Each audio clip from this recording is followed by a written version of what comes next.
Congratulations on a new position. I understand. Missed it school. Hey, how you doing, my man? You're good. Session's over, huh? Go by the smile on it.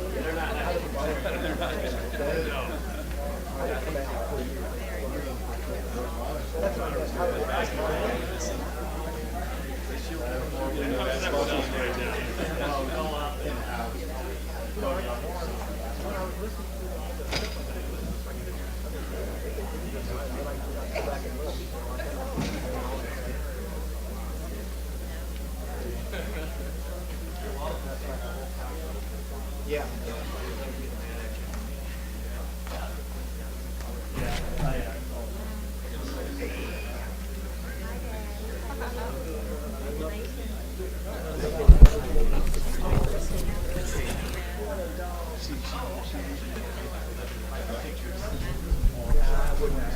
Welcome, everybody. Before we begin our council meeting tonight, we will have a prayer by Councilman Mark Schreiber, followed by the Pledge of Allegiance.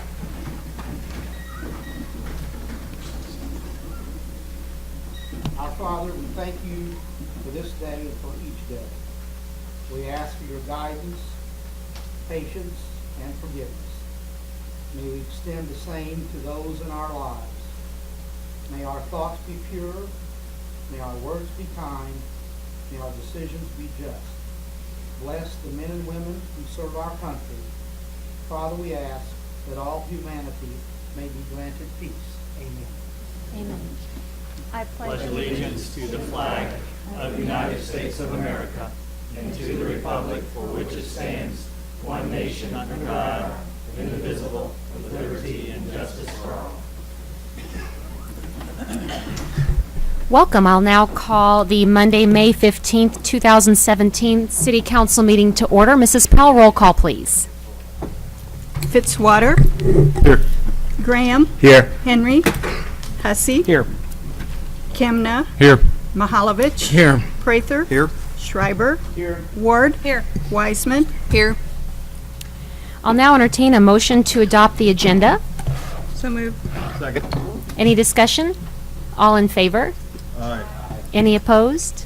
Motion passes. Item 4, miscellaneous agenda items. And before we do that, are there any scouts in the audience tonight?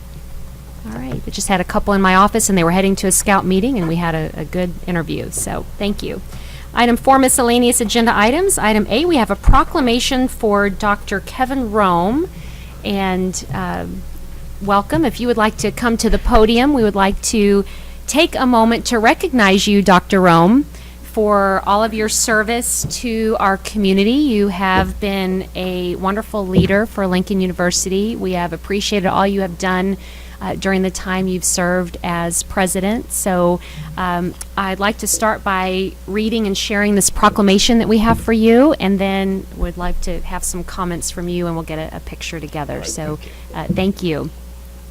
Whereas Dr. Kevin Rome has served as the 19th president of Lincoln University since June 1st of 2013, since his arrival and even in the months leading up to his officially taking the university's helm, Rome has been a catalyst for change, not just on campus, but in communities on a local, national, and international front.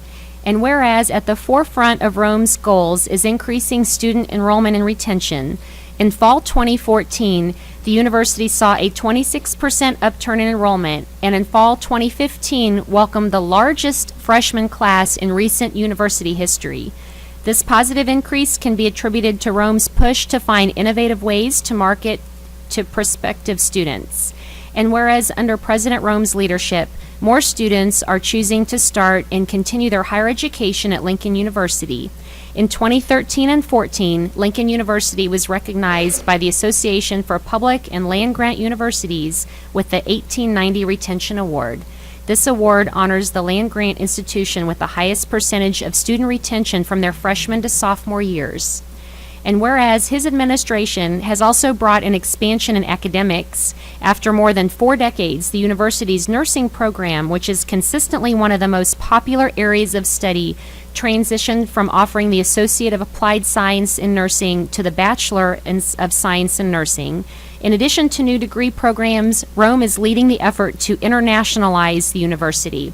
In spring 2015, the university signed an agreement with Korean National University of Transportation to offer faculty and students increased research and learning opportunities. Also in spring 2015, the university entered into an agreement with the One Love Learning Foundation of Jamaica to educate students and farmers on sustainable organic agriculture in the island country. Rome is leading other efforts to create a Lincoln University presence in Cuba, Brazil, other Asian countries, in addition to South Korea. And whereas one of the most noted changes the university has seen under Kevin Rome's leadership is greater ties with the Jefferson City community. In 2014, Rome implemented the Blue Tiger Cubs Community United by Service program, in which employees are given 2 hours of release time to participate in community service. President Rome serves on the board of directors for the Jefferson City Chamber of Commerce, the United Way of Central Missouri, Capital Region Medical Center, Central Bank, and is a board member for Missouri Campus Compact. And whereas there has been a surge in community support and collaboration since 2013, including the mayor of Jefferson City creating a student liaison position to the city council, in 2015, the university entered into a partnership with Jefferson City Parks and Recreation to build a multi-purpose center known as The Link on the Lincoln University campus, which will also serve as a wellness center for students. In a one-of-a-kind collaboration, the university also offered land to the Boys and Girls Club of the capital city to build a facility near the planned multi-purpose center. Now, therefore, I, Carrie Turgeon, Mayor of the City of Jefferson, do hereby proclaim our sincere appreciation for the many years of service by Dr. Kevin Rome in the City of Jefferson. So thank you for your years of service. Thank you. You will be greatly missed, but we are very happy for all the hard work that you've done in our community. So we want to congratulate you. I appreciate it. It seemed like an eternity when you were reading that. I said, please stop. But Madam Mayor, to all the council persons, to the city administrators, community members, it has been a blessing for me and my family to be a member of this community. Our lives have been enriched and touched by so many great people in the community. And so I feel like no matter what we did, we benefited personally, my family, by more than anything we could have done by the friendships, the relationships, the interactions that we were able to have in this community. And I hope that this is just not a goodbye, but just we'll see you soon, because we plan to come back. Our kids' formative years were spent here, and so this is home for them, and because it's their home, it's our home. So thank you so much. Well, you're very welcome, and I know this seemed like an eternity when I was reading it, but that is a lot that you've accomplished in the 4 years you've been here, and it really shows. And this isn't, of course, even everything that you have touched in the city of Jefferson and what you've done in increasing enrollment and giving a bigger presence of Lincoln University in the community and around the country has been very impressive, and appreciate those goals that you've set and really going after that for Jefferson City. Well, we couldn't have done it without the city council and the support of the mayor and the community, because that's where it started. And so I just hope that it continues and that this was just the tip of the iceberg. Well, thank you, and we will keep doing our part. And any council comments at this time? All right, well, what I would, oh, yes. Certainly, Councilman Graham. I must say that I'm going to miss you, and I want to thank you for giving me the opportunity to serve in the position in which I served.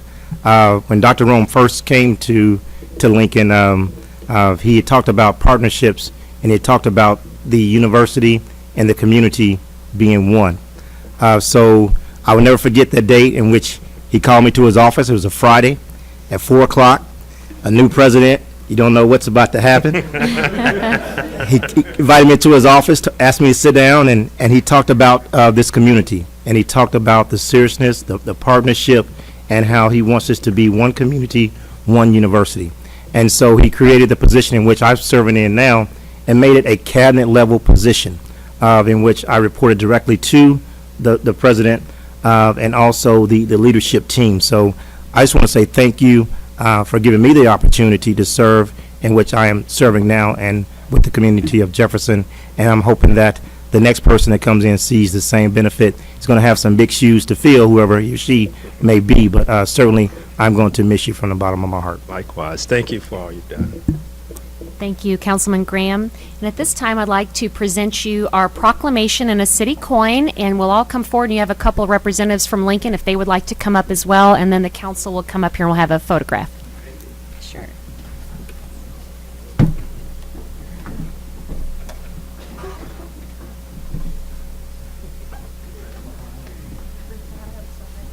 Thank you, Dr. Rome.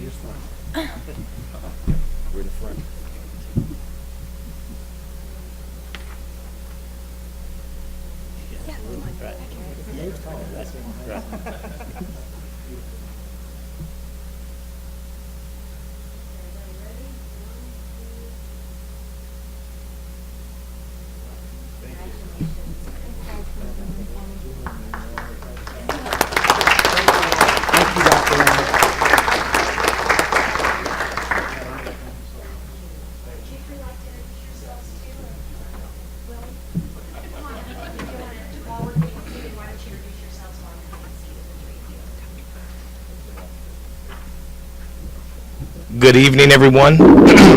My name is Willie Jude II, and I'm glad to serve as Executive Director of Philanthropy and Executive Director of the Lincoln University Foundation. And I'd like to share with you that my daughter is 2 weeks old, and she grew 2 inches already. Willow Joy Jude. Yay. Good evening, everyone. My name is Joseph Watkins. I serve as Chief of Staff to Dr. Rome here at Lincoln University. I've been here for approximately 2 years, and just as the mayor was suggesting, that there's been tremendous growth in the partnership and the integration between Lincoln University and the community, so we certainly appreciate it, and just as Dr. Rome mentioned, we hope that that strengthens in cooperation, because there's much more things in store, the link and many others in subsequent years, so thank you. Thank you. Good evening. My name is Rolandus Rice. I serve in a variety of capacities. I'm the Chief Diversity Officer, Assistant Provost for Academic Affairs, and Dean of the Graduate School. And I want to commend the President and the city for bridging this impassable gulf that you all have brought so many disparate factions together, and all of us have benefited from it. So thank you so much. You're welcome. Well, we're very glad to have all of you here, and congratulations and best wishes to you again, Dr. Rome, for your future, and appreciate what you've done for our community. And I know Mr. Jude has a little one at home, so you certainly don't, none of you have to stay for the meeting. And I know Joy, I'm sure, had a great first Mother's Day. So, but congratulations and thank you again. Mr. Watkins has a little one at home as well, too. Oh, so well, congratulations, too. yes. Baby Emery. Emery. He's got two. So I think they're going home. Thank you all. Thank you. You're welcome. 4B, we are recognizing Michael Shellman as Outstanding Employee of the Month for May, and Mr. Kroll will make that presentation. And I would ask Mr. Shellman and Chief Schrader to come up, please.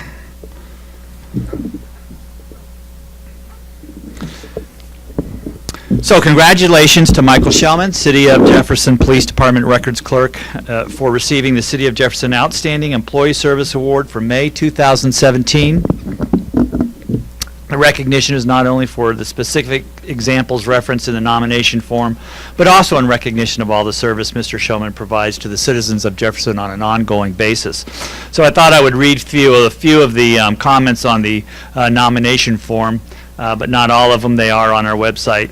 Some of the information is paraphrased, so Mr. Shellman has dedicated over 30 years of his life diligently performing his assigned duties for the police department with pride, enthusiasm, and attention to detail. Mr. Shellman's strong, consistent work performance is never doubted and can easily be taken for granted.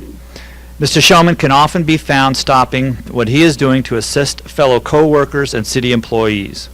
Mr. Shellman's friendly and cheerful personality is infectious to everyone he encounters. Mr. Shellman often works longer than asked, often spending his weekend working at the police department to stay on top of his work. Mr. Shellman's dedication to his work is not to just get the job done, but to do his job exceptionally well. Mr. Shellman works with other record staff and often volunteers to help them with their workload. Lindsay Sullivan, Municipal Court Administrator, stated, "Michael is our go-to person for any assistant municipal court needs regarding records. He is always willing to assist and always projects a cheerful disposition. Michael is willing to go above and beyond. He will contact the officer himself and get the answers from me. Many nights I see Michael walking out of the building after 5 o'clock. He unselfishly works overtime to make sure the records section does not fall behind. Michael treats his co-workers with respect and has a great relationship with them. The records section staff does not have as many employees as they had in the past, so he and his co-workers have developed and maintained an efficient unit. Mr. Shellman's work ethic never wavers, and he unintentionally sets an amazing example for others to follow, which he does through pride in his work. He has also consistent effort and then most importantly with exceptional customer service. Mr. Shellman's customer service skills are exemplary. Lieutenant Pat McCutcheon of the Police Department stated, "Mr. Shellman is one of the friendliest people I know, and he always arrives with a smile on his face and is always approachable." Kara Sankley, Senior Accountant in the Finance and Information Technology Department, stated, "Mr. Shellman is always friendly and very courteous. When he's not able to answer a question himself, he points me in the right direction. I can contact him, and he is always willing to help me find the correct answer or person." Michael Shellman epitomizes what it means to effectively serve the community while being devoted to the public safety team. He does so with mutual respect, a conscientious work ethic, a willingness to take the extra step, and an always present sense of humor. Mr. Shellman is the type of person we all aspire to be. Mr. Shellman's significant contribution to the overall quality of the city, of quality of life, is recognized and appreciated. So congratulations and thanks to Michael Shellman, City of Jefferson Police Department Records Clerk, on receiving the City of Jefferson Outstanding Employee Service Award for May 2017. Congratulations and thank you. Thank you so much for everything. Congratulations, Michael. I would echo those comments. We're very proud of you, and thank you for your service to the City of Jefferson and going the extra mile every time for us. I appreciate it very much. And at this time, we'll take a photograph, and I'll come forward and present you a city coin and a note. And if council would like to come up here for this, and we'll have any police officers that are here as well would like to come forward with your photograph.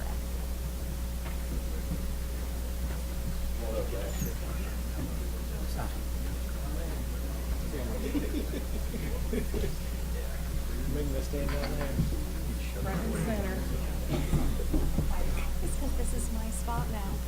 Yeah, we have our spots. Yeah, I'm really in front.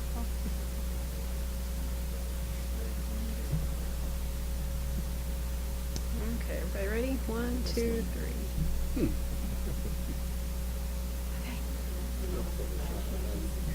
Yeah, exactly. Thanks, Mike.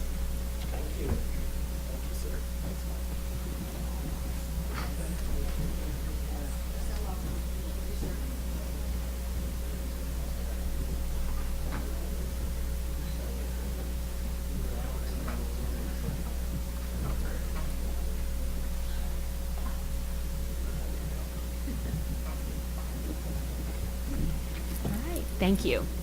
Item 5, public hearings. Item A, amendment for the final PUD for the property at 2725 Merchants Drive. And we'll ask Mrs. Powell to read the bill. An ordinance of the City of Jefferson, Missouri approving a final PUD plan amendment for property located at 2725 Merchants Drive. All right, Mr. Sanders? I have a PowerPoint coming in a moment, but the property has been forwarded by the Planning and Zoning Commission for your consideration. It is a PUD amendment. The property is located at 2725 Merchants Drive. That's it outlined in black. The part of town is in the northwest part of town. Over to the west is, or to your left, is Runge Nature Center. On the corner of West Truman Boulevard and Highway 179 is the Gerbs. And you see Industrial Drive there and JC Drive. The property currently is zoned PUD with permitted uses of the M2 district and also medical supply and adult daycare. The owner of the property is seeking a child daycare permitted use. The reason for that is there's a need in our community for services for children 12 to 18 that have developmental disabilities. And there is no service in town, so with the permitted use of child daycare, they'd be able to provide this service. The property owner has notified, actually went along the south neighborhood there and left flyers with property owners and has gone out to do outreach to let them know that there is going to be this process. The public notices have gone out per code to the property owners. Signs have been placed on the property and it's been advertised. The Planning and Zoning Commission has approved this use unanimously and is forwarding it to you for your consideration. Thank you. Before I open the hearing, any questions of Mr. Sanders? All right, at this time I will open the public hearing portion for Bill 2017-7. Is there anyone here that would like to speak on that bill? Okay, seeing none, we will close the public hearing portion. Any council deliberation on 2017-7? Okay, roll call please. Fitzwater. Aye. Graham. Aye. Hussey. Aye. Kimna. Aye. Mahalovich. Aye. Prather. Aye. Schreiber. Aye. Ward. Aye. Wiseman. Aye. Bill passes. Item B, rezoning .73 acres at 748 West Stadium Boulevard from C1 to C2. Mrs. Powell? An ordinance of the City of Jefferson, Missouri, changing, amending, and modifying the zoning map of the zoning code of the City of Jefferson by rezoning .73 acres of land addressed as 748 West Stadium Boulevard from C1 Neighborhood Commercial to C2 General Commercial. Mr. Sanders? Thank you, Madam Mayor. This bill, if adopted, would change the zoning from C1 to C2. The property owner has requested it due to the sign height requirements, which I'll address here in a moment. The property is there off West Stadium. They're outlined in black to sort of orient you. To the northwest, or to the upper right, the upper right is Target. To the upper left is the Walmart Supercenter, and out to the left is Menards. The property is surrounded in pretty much all directions except to the east by C2 zoning. The property over there, you can't really see it, where it says Hyde Park, that is C1. So the sign issue is the C1 requires a sign height of 10 feet or less. That was changed back in 2011 through a code change. It used to be higher. Right now, the C2 properties up to the north have signs taller than 10 feet. And actually, one of the city's largest signs is down there on the bottom corner, which I can't get my mouse to work. But basically, oh, there we go. To the right of my mouse is the Menard sign, one of the largest signs we have in the city. So the property owner is requesting a change from C1, which is neighborhood commercial, into general commercial C2. I'd also like to note that some of the properties over on the east side of West Stadium Boulevard have signs that are higher than the 10 feet for a C1. They were grandfathered in when the code change occurred back in 2011. I'd be glad to, it's gone through all the public notice appropriately. Property owners were notified. It's been advertised, and there was a public hearing, and no one made any comments at the Planning and Zoning Commission. The Planning and Zoning Commission did forward it to the council with a recommendation to approve, and I'll be glad to answer any questions. Any questions for Mr. Sanders? Okay, at this time I'll open the public hearing portion for Bill 2017-10. Is there anyone that would like to speak for or against? Seeing none, I will close the public hearing portion and we will take up 2017-10. Any council deliberation? Roll call, please. Graham, Aye. Hussey, Aye. Kemna, Aye. Mahalovich, Aye. Prather, Aye. Schreiber, Aye. Ward, Aye. Wiseman, Aye. Fitzwater. Aye. Bill passes. Item C, adoption of capital area pedestrian and bicycle plan. Mrs. Powell? A resolution of the City of Jefferson, Missouri endorsing the adoption of the capital area pedestrian and bicycle plan. And I believe, will you be making the, okay, thank you. Or Lieutenant Williams? No? No, I don't know why I have that on here. Welcome, thank you. Thank you, Madam Mayor and Council.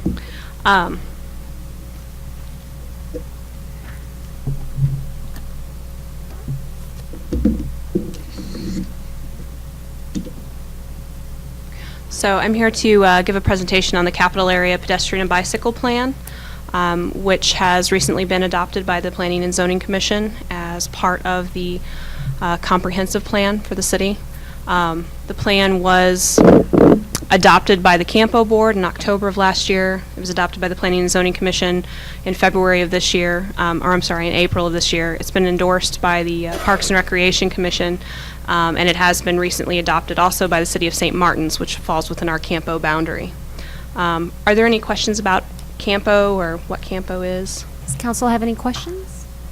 Okay. No? Thank you. Okay. I'll go through this pretty quickly. We did do a lot of public outreach. We went through about 12 committee meetings. We held booths at local festivals. We worked really diligently to get a lot of public input. We've built up about 300 email contacts just from this effort, and we reached out to about 1,800 individuals on social media during this process.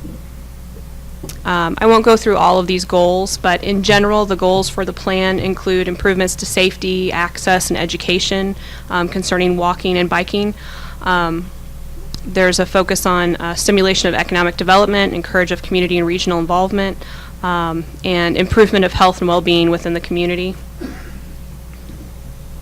In addition to adopting the plan, the Planning and Zoning Commission also adopted a set of strategies specific to Jefferson City. When we did this plan, we decided that for all of the communities within our Campo region, we would create a unique set of strategies for that community so that depending on the size of the community, they could develop a plan that was very specific and unique for their community's needs. The one for Jefferson City includes improvement to sidewalk connectivity, a review of policies and ordinances, developing assigned bike route and lanes, improvement to connectivity and access to transit, improvements to trail connectivity, pedestrian and bicycle safety, and improvements to tourism and economic development. Once the plan was adopted by Planning and Zoning and hopefully endorsed by City Council, it will be incorporated into the city's comprehensive plan. So we are just seeking endorsement by Council, and if anybody has any questions, I'm more than happy to answer those. Does council have any questions? All right, and thank you for all the work on this. I know, like you showed, it's been going on for quite some time, and you have had several opportunities for public input and really put all of that together into this plan. So appreciate all of the staff time. Yeah. All right, so. Isn't there some type of bike ride tomorrow or something like that? There is tomorrow. Do you have that information? There is a bike ride. I believe it's for city staff, and I'm sure the council would be more than welcome to attend. I think it starts at noon, and it goes from here over to the link, and then there will be a short lunch and learn on bicycle safety and education topics over there.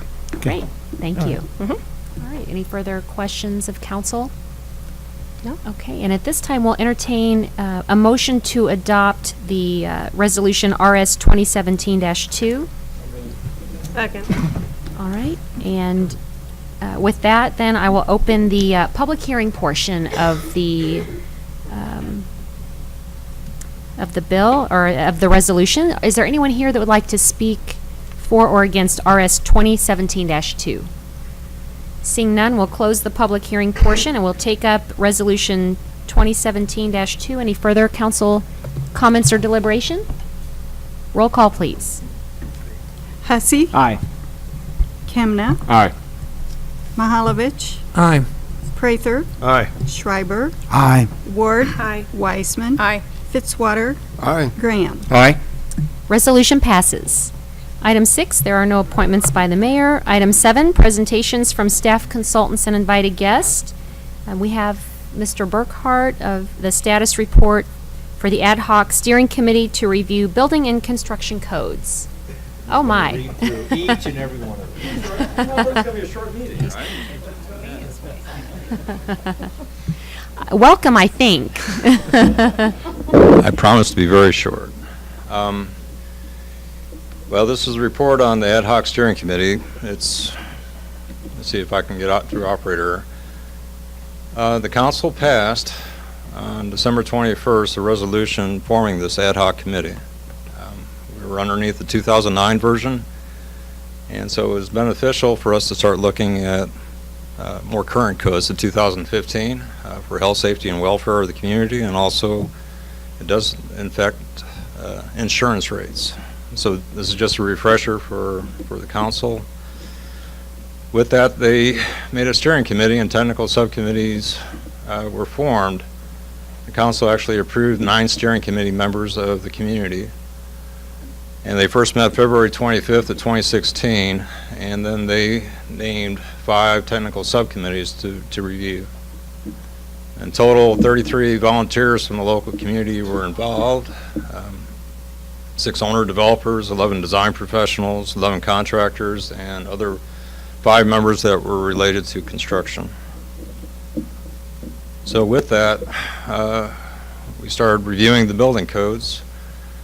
There was a recommendation from the steering committee to accept the recommendation from the electrical and plumbing licensing boards. The electrical looked at the 2014 National Electric Code, and then the plumbing licensing board looked at the 2015 version of the International Plumbing Code. The codes that are shown up there right now are currently have been adopted by the city, the 2009 version. But we've added some more codes because of upon further review. The International Existing Building Code was kind of a format change from the Model Code Committee, or that makes this the International Code Council. There was a Chapter 34 that was in the building code that no longer exists. They say you have to adopt a special code for that. And actually the same thing with the mechanical code. The building code refers, and this is all for commercial, to refer to the mechanical code. It's not formally adopted by the city. The same thing with the fuel gas code, which mimics what Ameren is doing for the fuel gas delivery to our homes and businesses. And also we found some deficiency in looking at that and recommending an adoption of the swimming pool and spa code. They did look at a couple other codes. Wildland Urban Interface Code, that's more for the western states, Colorado, Nevada, where they have a lot of forest fires, and they have homes, expensive homes that are built out, so it's not really applicable to our jurisdiction. And they looked at the International Conservation Code, Energy Conservation Code, and it was okay on the commercial side. The residential was a little bit too advanced for what the committee was thinking at this time. For the public comments, the steering committee met 15 times, and the technical subcommittees met 80 times. Most of the steering committee members were either chair or vice chair of the technical subcommittee, so there's communication back and forth between the technical subcommittees and the steering committee. We did have some concerns expressed to us from the apartment association concerning fire sprinklers. The committees, the fire code committee and also the building code committee had recommended to adopt as is. So what that means that triplexes and above would require fire sprinklers, and that's only for new construction. The current code says above 10 units would require fire sprinklers, so that'll be a change, and they've approached us a couple times in different meetings.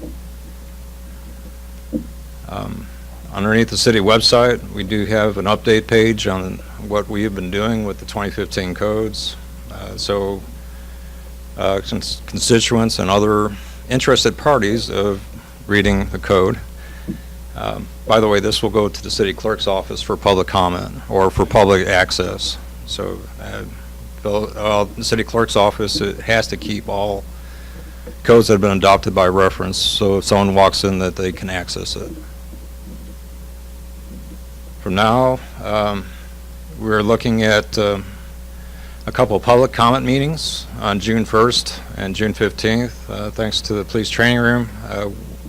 So we'll try to get the word out. We do have an email contact list, about 100, 150, and then also we'll try to get as much advertising out as we can. We do have about 70 licensed electrical contractors and about 40 licensed plumbing contractors, and they will be mailed versions of the code adoption bills directly tomorrow. And then after those public meetings, the steering committee is planning to meet again June 22nd to make their final recommendation. If things go well, we could possibly introduce directly to the council agenda on the 17th all the different adoption bills, and we haven't added up how many there will be yet. There could be 5, 7. It just depends on how it shakes out as far as formatting. And the way that we're recommending right now that the new building codes will go into effect after the city council approval will be 60 days after. So if it follows with everything about the first week of October, we would be underneath the new codes. Future actions of the steering committee, they are also by the resolution to look at process. So they're going to form another technical subcommittee to look at that, and that review will look at building regulations process for plan review, permit intake approval, inspections, and building permit fees.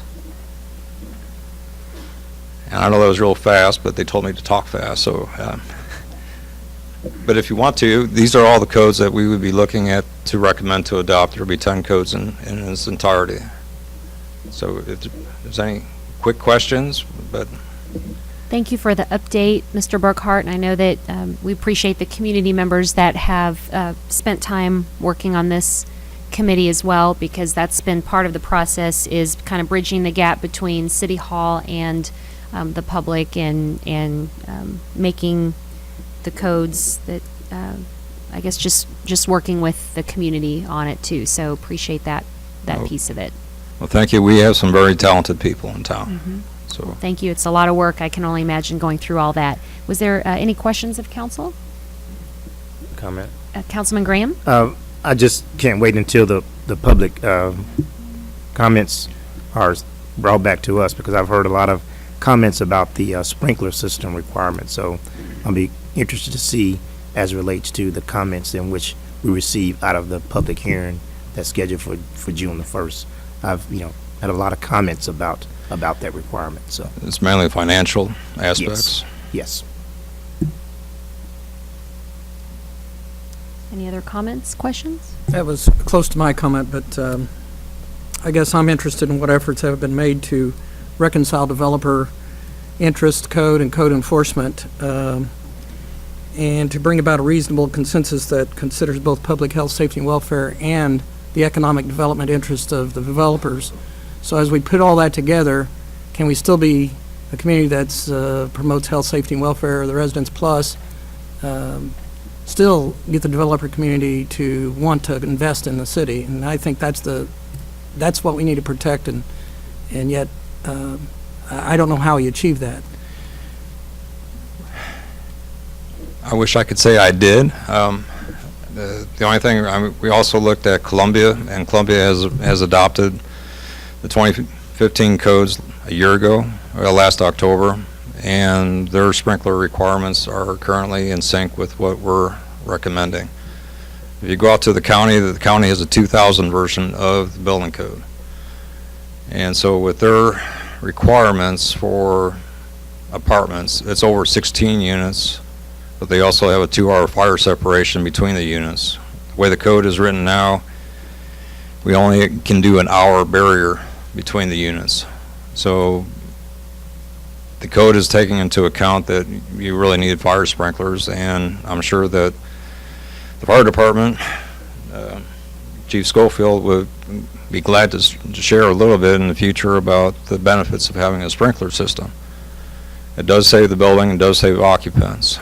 And so if you Google how much is a human life worth, it comes out to be about $9 million. And if you talk to one agency, I think Department of Transportation says it's $7 million. So the additional cost for a 900 square foot unit, they were talking somewhere in an extra $20, $25 a month rent. Would you like to live in an apartment that's sprinkled versus non-sprinkled? So it's a very good question. I hope we can answer it satisfactorily. Councilwoman Ward? You mentioned the fire barrier walls, so that code won't be changing. It'll still just be an hour fire barrier wall. Right. Okay. The building code is the main one. The residential code is still not, they're opting out of having sprinklers in single and two-family plus townhomes. So this only affects the commercial, which is triplexes and above. So it'll still be an hour. And that was kind of a deficiency in the old code. So a 2-hour fire barrier will help contain or compartmentalize the fire a lot better than the 1 hour. But are we looking at going to the 2 hour or staying at the 1? The way the record is right now is still be 1 hour, but would be with a fire sprinkler. So there is a cost savings there. We wouldn't be requiring, It's more difficult to construct a 2-hour fire barrier. So it would be cheaper to do the sprinklers. Yeah, I didn't say it would be cheaper, but Well, I mean, there's a cost trade-off, yes. The older code had a little bit more stricter requirements, but then they found out sprinklers do a better job, actually. Okay. So. Thank you. And I do think that particular topic will have a big focus of discussion. So I know we have the 2 upcoming public comment meetings, June 1st and 15th, and then you said they follow up with, you have the timeline on here, the other meeting where the committee convenes, and then it comes to council. So it would be important that, I guess, if as there's comments, that people could bring them forward, or to have the information out about the importance of why the committee's recommending those changes. The Apartment Association they were the ones that are voicing, and they approached the Fire Code Committee and also the Steering Committee with their concerns. And so discussion has been going back and forth. So we're trying to address their concerns the best that we can. Okay, thank you. Any further questions, comments? All right. Thank you, Mr. Burkhart, for the presentation. Thank you very much. Sure. Don't forget your books. All right. Item 8, announcements by mayor, council, and staff. We have 4 standing committees. You can find their meeting schedule at jeffersoncitymo.gov. Are there any council committees that we would like to announce this evening? Mr. Marash? Yeah, on the Public Works and Planning Committee meeting that was scheduled for this Thursday, I've heard from a couple councilmen on the committee that they're not able to attend, and so we'll be looking for a new date for that to reschedule. Okay, so Public Works and Planning meeting has been canceled officially? Well, it hasn't officially yet, but Okay. we plan to tomorrow. Okay, because there wouldn't be enough people. Okay. Our chairman and I believe our vice chairman will be gone at that meeting, so we'd like to reschedule. They've asked to reschedule the meeting. Okay, and that's why it's important to check the website calendar as we have those, make sure that gets changed on there as well, too. Any other committee announcements? And then speaking of meetings, there will be a TIF Commission meeting this Thursday night, May 18th, and that's here at City Council Chambers, correct? In Council Chambers here? At Council Chambers on May 18th? That's correct, 6 o'clock. Thank you, 6 p.m., thanks. And item B, we have Mr. Sanders to make some announcements. Thank you, Madam Mayor. Two items. One is, this is Heritage Week. Tomorrow in this room at 4 p.m. There will be a ceremony. There will be several children that have won certain types of contests, art, multimedia, and essay contests, so that's going to be exciting. The Landmark Designation Awards will be presented to the 2 winners this year. The Gregory Stocker Distinguished Service Award will also be presented. This activity is supported or sponsored by the Historic Preservation Commission as well as the Historic City of Jefferson. The other item is sort of along the same line of heritage and historical items. At the last Public Works and Planning meeting, the topic of the Historic Preservation Commission's draft demolition ordinance was introduced and discussed, and after during the meeting, it was decided by the committee to have a special council work session to address the issue and to discuss it further. That meeting is next Monday in this room at 5:30 p.m. and the agenda will be coming out in the next couple days, and I'd like to invite the people that are interested in both of those topics to come to those two activities. Great, thank you. So work session then on May 22nd, and we'll see everybody here tomorrow, May 16th at 4 o'clock for the Heritage Awards. And while you have your calendars out, there's a potential work session on Monday night, June 12th for MSP update, looking at the master plan, and we'll review the proposed the legislation that passed the House and Senate. So we're working on coordinating calendars. So this is still a tentative date, but that's typically our work session day. So put a hold on Monday night, June 12th at 5:30 for a work session for MSP. And I'll give my announcements this evening. We had the law enforcement memorial last Saturday, which was a very moving service where people who have lost members of their family that serve in law enforcement have come to the Capitol to have their names read and place a flower in the wreath, and it's definitely a moving service, and Jefferson City Police Department was well represented there at the memorial. That same day was the Shelby Fest, where there were several hundred Shelbys and people from all around the country that came to Jefferson City. It was a beautiful day for the Shelby Fest activities. Also, last week I attended Officer Kevin Kempker's retirement celebration, so he'll be missed. And also want to thank the police officers who participated in the Kids Safety Picnic, which was last week. Councilman Schreiber also participated because the Lions Club was a part of that, and that was recognizing all the kids that participate in their school safety patrol. Also, over the weekend was the Corvette Classic, and that was something that former Mayor Eric Strumpf started, so I'm continuing that tradition and selecting a Mayor's Award winner, and so I selected a beautiful 1970 C3 convertible, but just because I selected it didn't mean I get to keep it, but I did enjoy it, looking at it for the day. And then speaking of traditions, the Mayor's Cup Golf Tournament is Friday, July 21st at Oak Hills, and that's a tradition that John Landwehr started many years ago that I'll be continuing. So looking for participation from the public, from any council members, anybody who wants to put on a challenge between any city departments. It is Friday, July 21st. And my final announcement is I did participate in the SSM Dancing with the Stars over the weekend, 2 performances on Saturday and Sunday, and I'm still standing. So I did not win. I did not get to bring the big trophy ball, the dance ball, here to City Hall, so I guess I will not be quitting my day job and going into dancing, but it was amazing performance. Thank you to all who donated. It benefited the St. Mary's Foundation Cancer Patient Care Fund, and they raised around $100,000. So very impressive, and it was great to see the community support. And I'm sure you'll see our performances. They did film those, so I'm sure those videos will be released at some point. A lot of pictures out there. So one thing I learned from the whole experience, I had a great dance partner. His name's Charles Stone, and he would always say to me, "Let me lead." And I'd say, "Charles, I'm the mayor. I'm used to leading. I lead the city. What are you talking about? Let me lead." And he said the one place is on the dance floor that he can lead. But once I walked out of the dance floor, I could lead the city. So that was fun. And we even did a flip, actually 2 flips, both dances. You were there, Councilman Graham, so you saw it firsthand.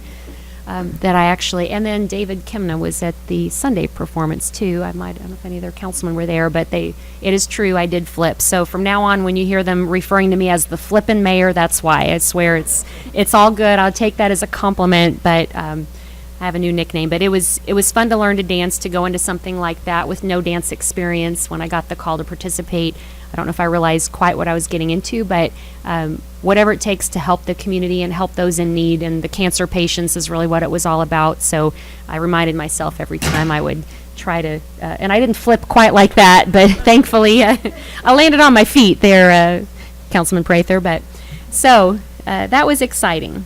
So those are my announcements. Any other council announcements this evening? Madam Mayor? Yes. You want to tell us about the concert? Oh, gosh. Concert Inside the Walls. Why, yes, we have a performer. Well, thank you. We have Winona is coming to MSP. She will be here at the prison on Saturday night, July 1st. And it's our second annual Concert Inside the Walls. Thank you, Councilman Graham. So I'm sure council will be learning her songs, and I will be, just like I did with Travis Tritt last year. So if you missed it, there is a Facebook Live video of Mayor Winona, who went to the prison to make the announcement there, and that was a lot of fun. But we're very pleased to have Winona and the Big Noise is going to be here. So I'll spare you my singing this time, but as we lead up to the concert, and in fact, concert tickets are selling. I think people are used to it. They know they had the concert last year, so there's a lot of anticipation, and people are already out there getting the concert tickets and the meal. They're also going to have the dinner inside A Hall, which sold out last year, and we anticipate that will sell out again. So you can go online, salutetamerica.org, and find all the information about Winona or Mayor Winona, either one. Should have brought I'll bring it next time. So any other announcements? All right. Item 9, Lincoln University Student Representative. I will give his update. Jonathan, of course, his last meeting was the last one we had, as he has graduated on Saturday. So very proud of him. And Lincoln University did hold their commencement over the weekend. So we will look forward when school starts next session to have a new council liaison. Item 10, presentations from the gallery on specific bills or resolutions. We do have 3 signed up this evening. First, we have Mr. Chris Graham for bill number 2017-9. Welcome, Mr. Graham.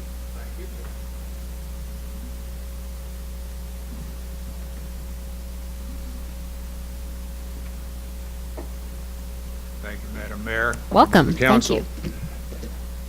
I appear in opposition to the proposed charter amendment to make the city prosecutor an appointed position. And I do that one having been the last person that served in capacity of all 3. I was elected to city attorney. I was also a city prosecutor and city councilor. Fortunately, those have been evolved into separate positions now. The Charter Commission looked at this issue. The reason I know that, my father served on the Charter Commission.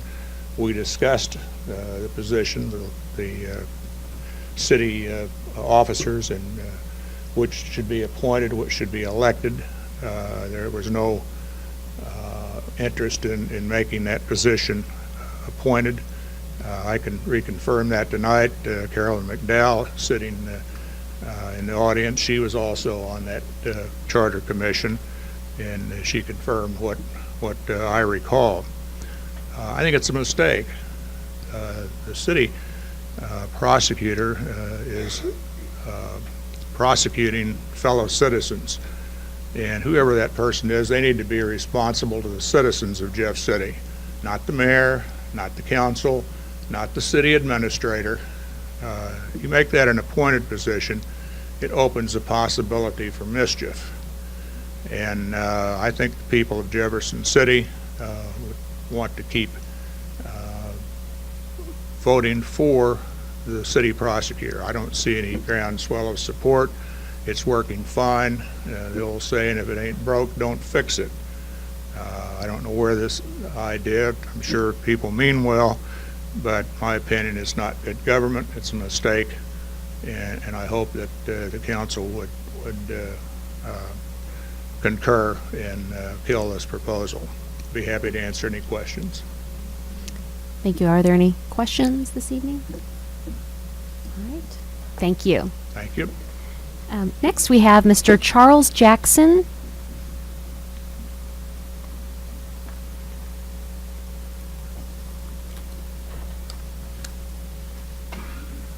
Madam Mayor, City Council members.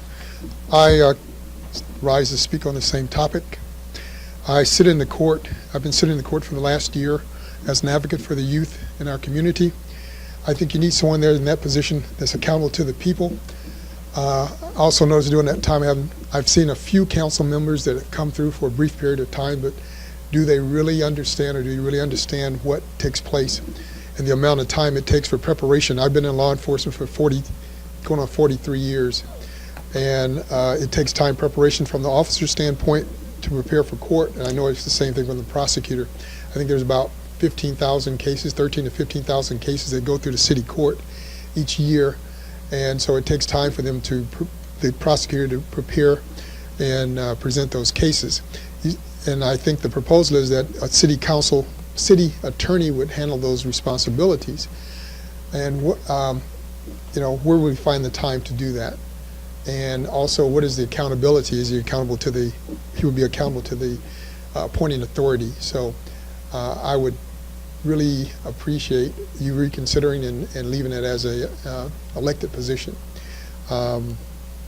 Also, Rule 37 of the Missouri Supreme Court limits what municipal courts can do. There's been a big change since the Ferguson incident, and I think that needs to be reviewed as to what you're getting yourself into if you make that an appointed position, especially under subsection, I think it's 7. It's very, very clear on what you can do as far as directing the municipal court to, as far as fines and any pressure to levy fines and so forth. So again, we'd like to leave that as a position that's accountable to the people and not to a small entity. All right, thank you for allowing me to speak. Thank you, Mr. Jackson. Any questions? Thank you. All right, Mr. Jack Deacon.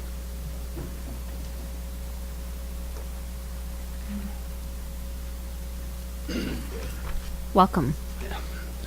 I'd like to thank the council, Madam Mayor, for all their service to the city. There's a lot of untold hours you all put in that no one really understands. And I also want to thank you for allowing me to have the time to speak about the pending stormwater tax ordinance. This has been an ongoing discussion for over 30 years, sometimes more lively than others. And right now it's become up a hot topic again because, one, we had a lot of rain this spring. Number 2, there was a miscalculation on the downstream part of it where the ice ring was flooded. That's been fixed.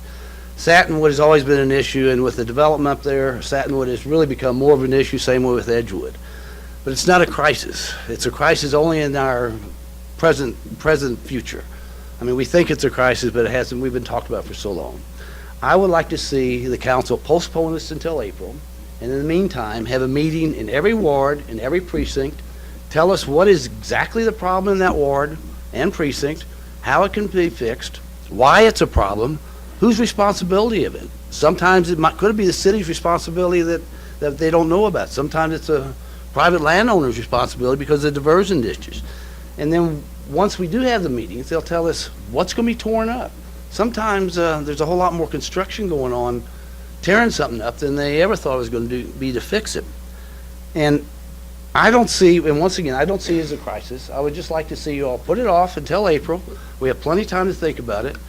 But the only thing I heard about it, one person told me, say, put it on the ballot but now so I can vote against it. I just think there's too much questions to put it on the ballot now. And if there's any questions, I'll thank you for your time and answer any.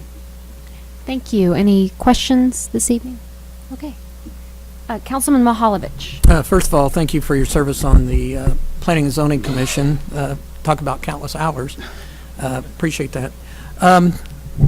Had you attended any of the meetings with Public Works? No, and I will apologize for not being diligent enough to find when they were. I knew it was an issue, but I didn't know. I wish I would have been more astute in finding when the meetings were. That's I did not know they were being held. I knew we were talking about it, but I didn't know it was going to be on the ballot. Okay. Any further questions? Councilman Graham? This, I guess, not for Mr. Deacon, but for Matt, as it relates to, I know that Mr. Deacon and I did have a conversation about this. So in regards to landowners who just own just empty land with no home or no commercial piece of property sitting on that. The cost in which that person who just owns just empty lot would be. You don't have to answer it now, but I guess during your presentation, if you could certainly talk more about that, because I know that that was one of the biggest concerns that I know that Mr. Deacon and I had a conversation about. There's a lot of fallow land, both east and west, especially in the Algoa area. And that was considered in the final proposal is that there would be no fee because the entire fee is based on the impervious development. I'm glad you cleared that one up. Okay. But the other questions Right. I really do think need to be asked, especially what are you guys going to tear up in each neighborhood? And what's it going to cost in each one? And really, do we need a 25-year tax? You and I aren't going to be here for the end of it. I don't know about the rest of them, but you and I won't be here, Guy. Thank you all. Thank you. Thanks, Mr. Deacon. Item 11, consent agenda. Is there a motion to approve? Second. Any further discussion? All in favor? Any opposed? Motion passes. Item 12, bills introduced, 2017-11. An ordinance amending Chapter 7, Boards and Commissions of the Code of the City of Jefferson, Missouri by modifying member requirements for the electrical and plumbing licensing boards. Mr. Burkhardt? Thank you, Madam Mayor. This is a staff-initiated bill to restructure both of the licensing boards, the electrical and plumbing.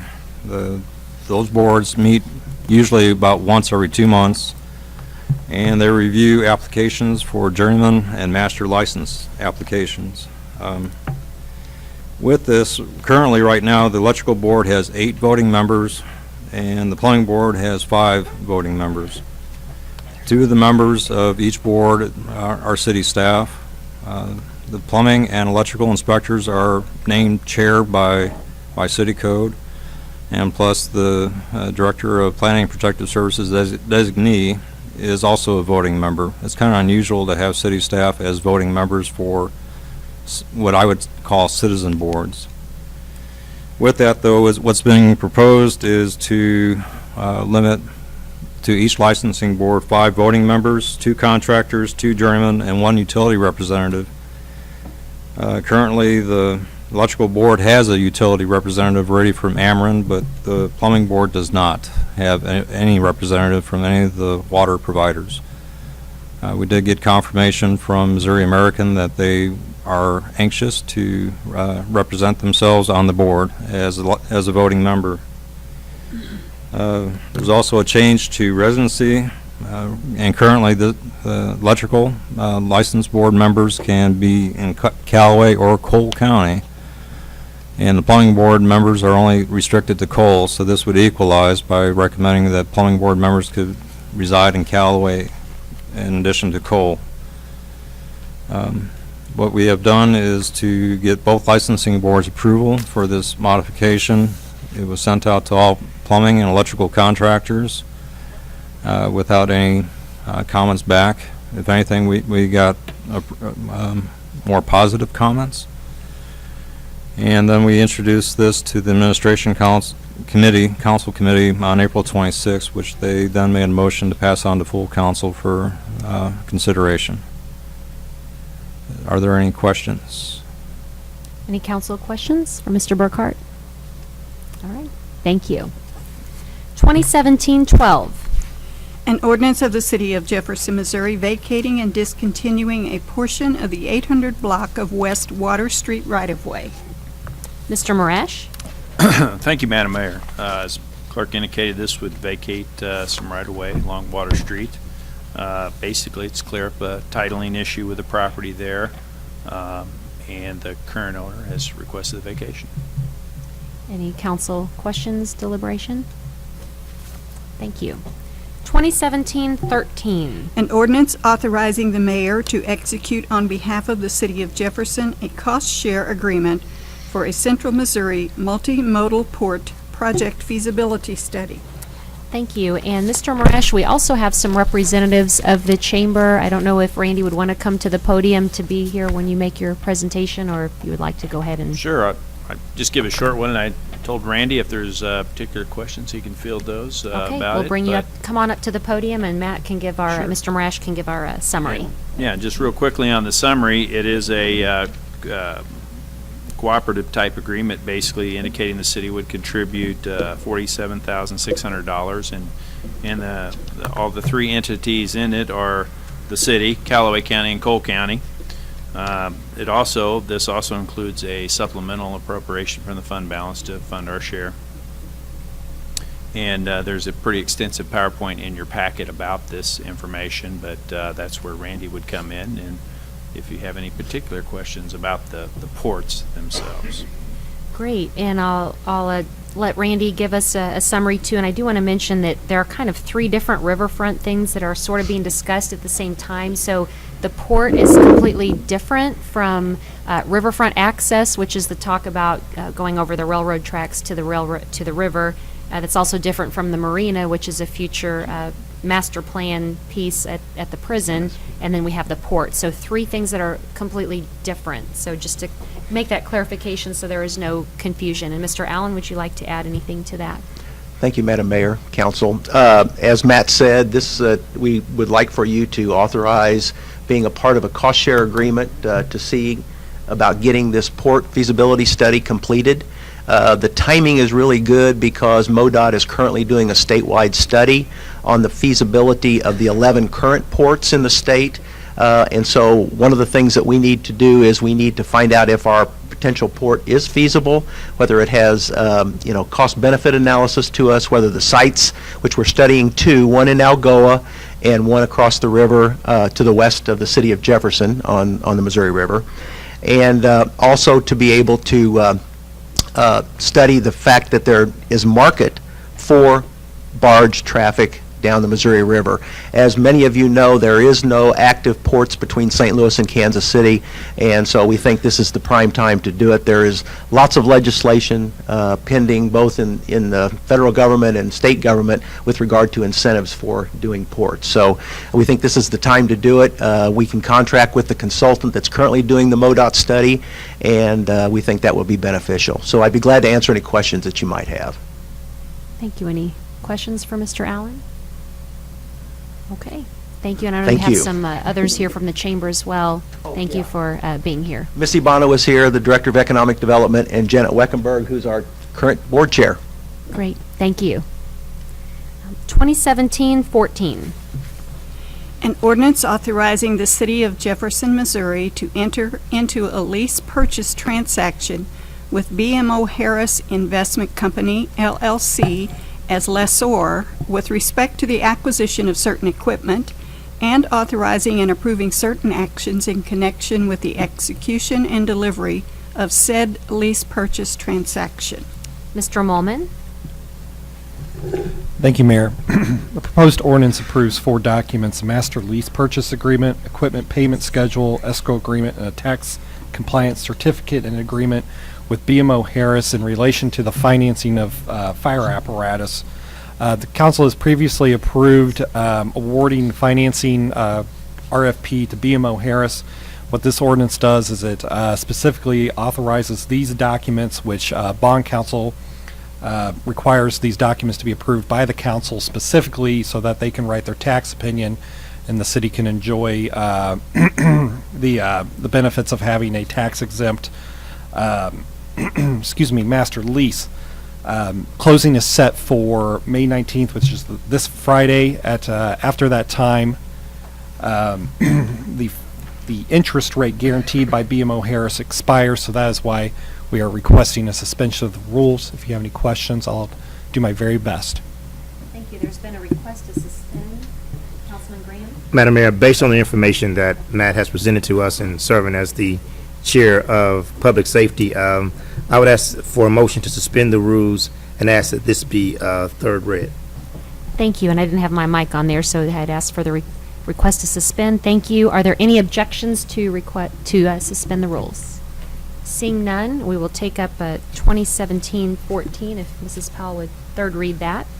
An ordinance authorizing the City of Jefferson, Missouri to enter into a lease purchase transaction with BMO Harris Investment Company, LLC, as lessor with respect to the acquisition of certain equipment and authorizing and approving certain actions in connection with the execution and delivery of said lease purchase transaction. Thank you. We've had the summary. Chief Schofield, anything to add to that this evening?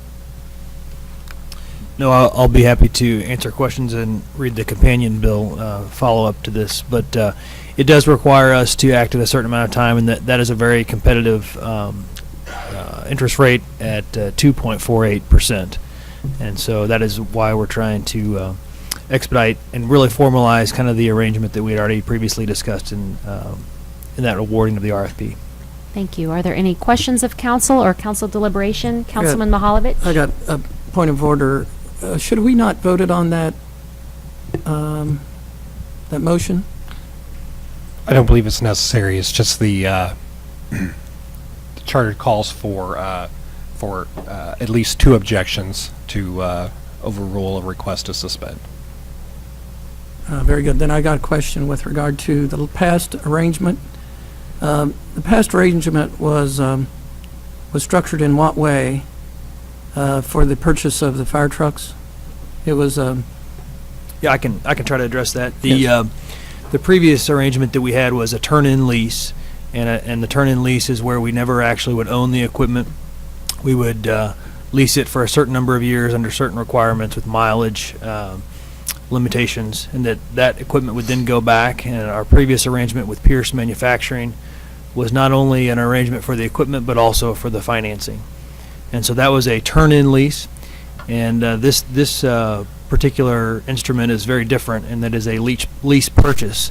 But the intent is really a structured purchase program where we own the asset and it's ours at the end.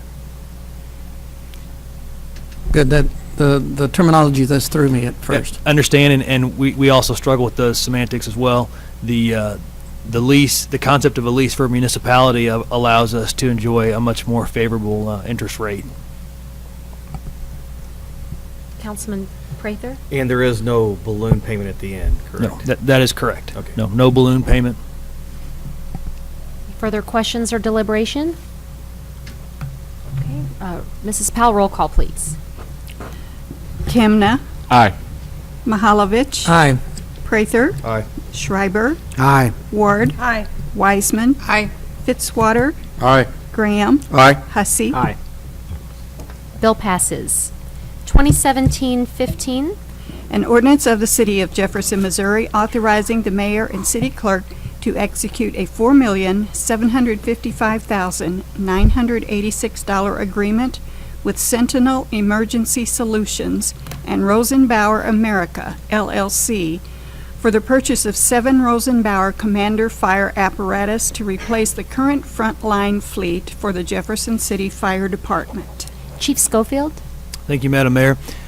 This bill is the actual contract with the manufacturer and their authorized representative in Missouri. Sentinel Emergency Solutions is out of Arnold, Missouri. They are the Rosenbauer dealer for our area. Rosenbauer America is probably the number 2 name as far as overall market share in the United States for fire apparatus. We've been very pleased with the specification process leading up to this point. We formed a committee over a year ago. It's been working with 3 different manufacturers, 2 primarily here at the end, and they were unanimous in their vote to go with Rosenbauer, their recommendation to bring to you. So this would, as the clerk indicated, include 7 apparatus, which is all of our frontline fleet, and we believe that these fire trucks will serve the community well for many years to come. Be happy to answer any questions. Thank you. Any questions or deliberation? Okay, thank you. 2017-16. An ordinance of the City of Jefferson, Missouri, authorizing the mayor and city clerk to execute a $27,059 agreement with Hutchins Telecom, LLC, for the Green Tree Sanitary Sewer Extension Project. Mr. Marash? Thank you. And this bill and the following one are companion bills, but basically this is a construction contract with Hutchins Telecom. They've done sanitary sewer work for the city in the past and performed their job well. The project is the Green Tree Sewer Extension. So there's an area on the east side of town, 5 homes that are unsewered at this time. They basically have their own collection, their own systems. But as those age, they would like to hook onto the city. So what happens is they've approached the city to design a system that they can hook into, and then they pay the cost. So that's the second bill, is accepting the money to pay for this extension. So the contract is just over $27,000, and the cost, and then the next bill would do a budget amendment to recognize the money they are providing, which is a little over $5,000 a property. And the reason the two numbers are different is it also includes the cost of advertising the project, and then we had to also get a $500 easement from a neighboring property that isn't included in the project. So that's why the numbers are a little bit different. But I'd be happy to answer any questions. Any questions or comments? Okay, 2017-17. An ordinance amending the 2016-2017 budget of the City of Jefferson, Missouri within the wastewater fund. Mr. Marash, do you have anything to add? I indicated that it's to recognize the funds that the residents are providing so that the ratepayers won't be responsible for extension of the sewer. Any questions or comments? All right, thank you. Item 13, bills pending. Item H, we've already taken up 2017-7, so 2017-8. An ordinance of the City of Jefferson, Missouri, calling an election in the City of Jefferson, Missouri to be held on Tuesday, August 8, 2017, to authorize the city to establish a stormwater utility fee on developed property within the city, directing notification of the election authority, describing the form of the notice of election, and fixing the time when this ordinance shall become effective. Mr. Marash? Thank you, Madam Mayor. And the bill actually places would place the issue on the ballot. The council would be placing the issue on the ballot of a stormwater utility. Would just get out of the way real quickly. I know there were some questions late in the day, and really the clerk answered them, but I'll just go ahead and reiterate them for her. She can correct me if I'm wrong, but for this special election, the net increase cost would range between $6,000 and $10,000 is our clerk's best guess. And I don't know if you have any more questions about that. I'm certainly not the best person to answer that question, but if there's questions about it, we'd get that over with. Councilman Mahalovich? What is the last time we can act to have it on the August ballot?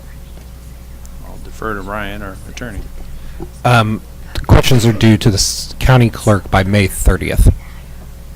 And I might make a clarification too on because when you said the net impact, so, and that is correct, but just, I want to make sure that people understand that the base cost of the election would be approximately $12,000 to $18,000, depending on voter turnout, and that is an average cost. And you're correct in saying the net effect, because it would be an additional 6 to 8, or you mentioned 10, if it were added to an April election. So in April, regardless of whether it's April or August, you'll have a base election cost. So the base cost the city would pay is the 12 to 18, whether it's in August or April. So if it's an August election,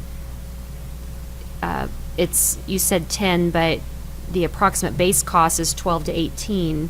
Now, if it were in April and added on to the existing municipal election, the 12 to 18 is already there. So the net, the additional, is the 6 to 8 or 10,000 estimate that you came up with, depending on what's on the ballot. Just an estimate. And that depends on voter turnout, how many issues are on there.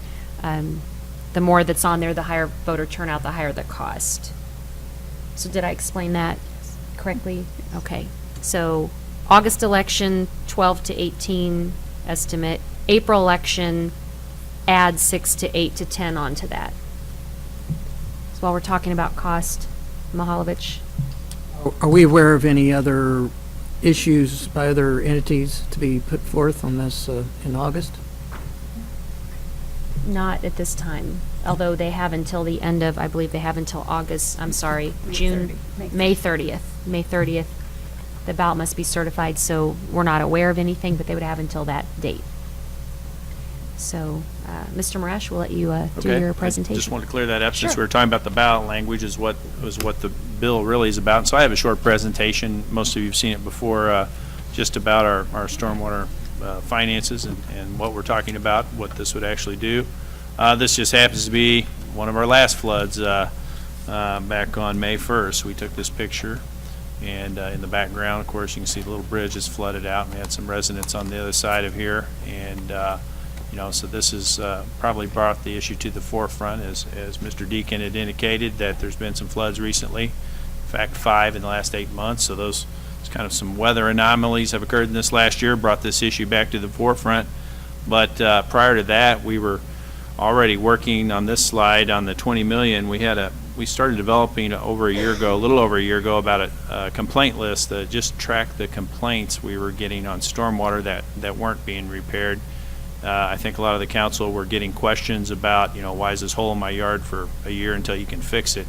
And so we just had so many of them, we developed this complaint tracking system. And that's basically just talking about spot repairs of the collection system, not wholesale replacement or any organized manner of replacement. But then you back up 10 plus years ago, more than that now, the city's stormwater master plan, they went through, and basically it was looking at modeling and flood related issues, and there was 30 plus million on there. 36 I think was the number, but at that rate, who's counting a little bit, but a big number.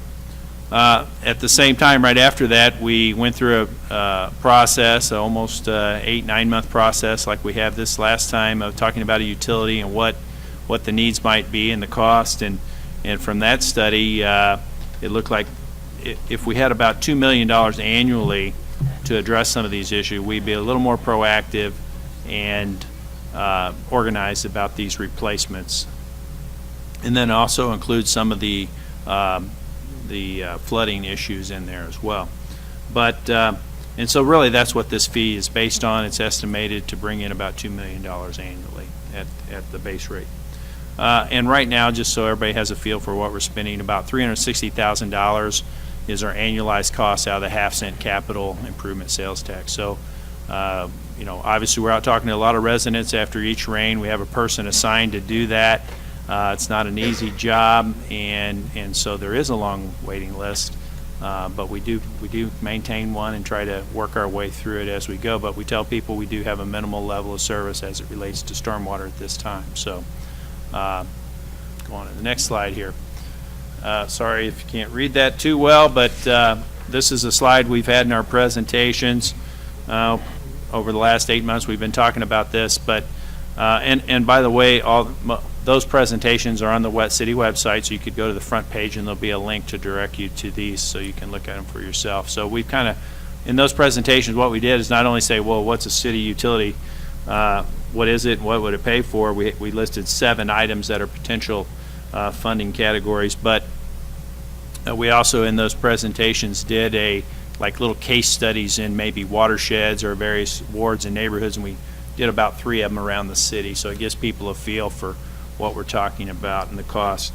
But as you can see, it's obviously all based around stormwater, whether it's replacement of the neighborhood collection system, flood type projects, regional basins, maintaining some of the stream corridors. That's one of the things that some of the maintenance on them allow more water, the water to easily pass through them. That's a big complaint we get often that we don't address. And then just looking at maybe a cost share program of some type to help stabilize some of these neighborhoods, something similar to our wastewater program. So those are our kind of our cost centers, if you will, that we were looking at.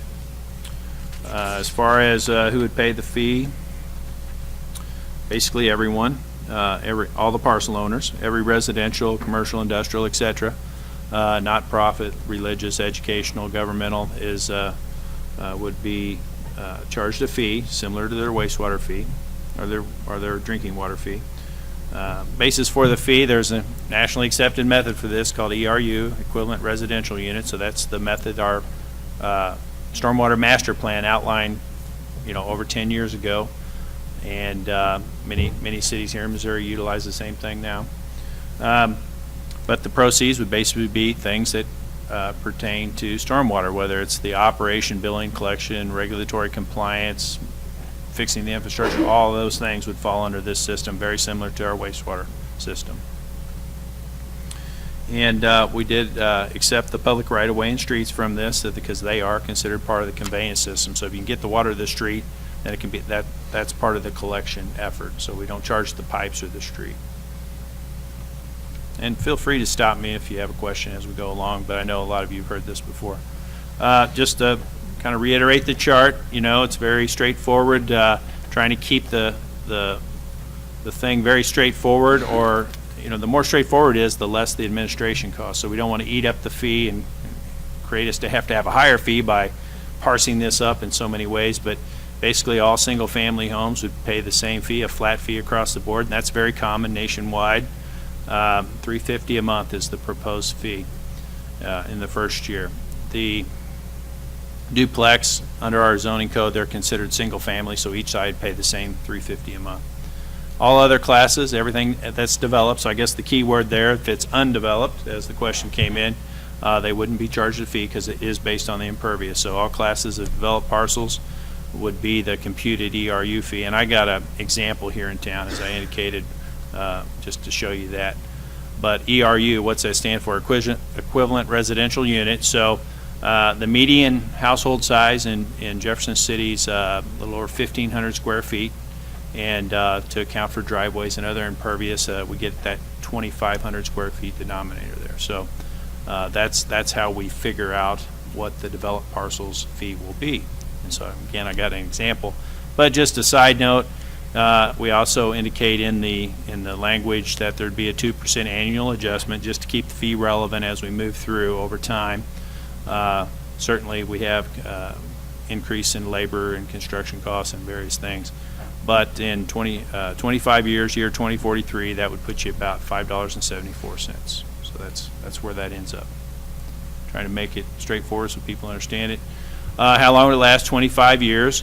This would, and the reason we went around and we talked to several people about this, and they felt strongly there should be some type of a sunset on this.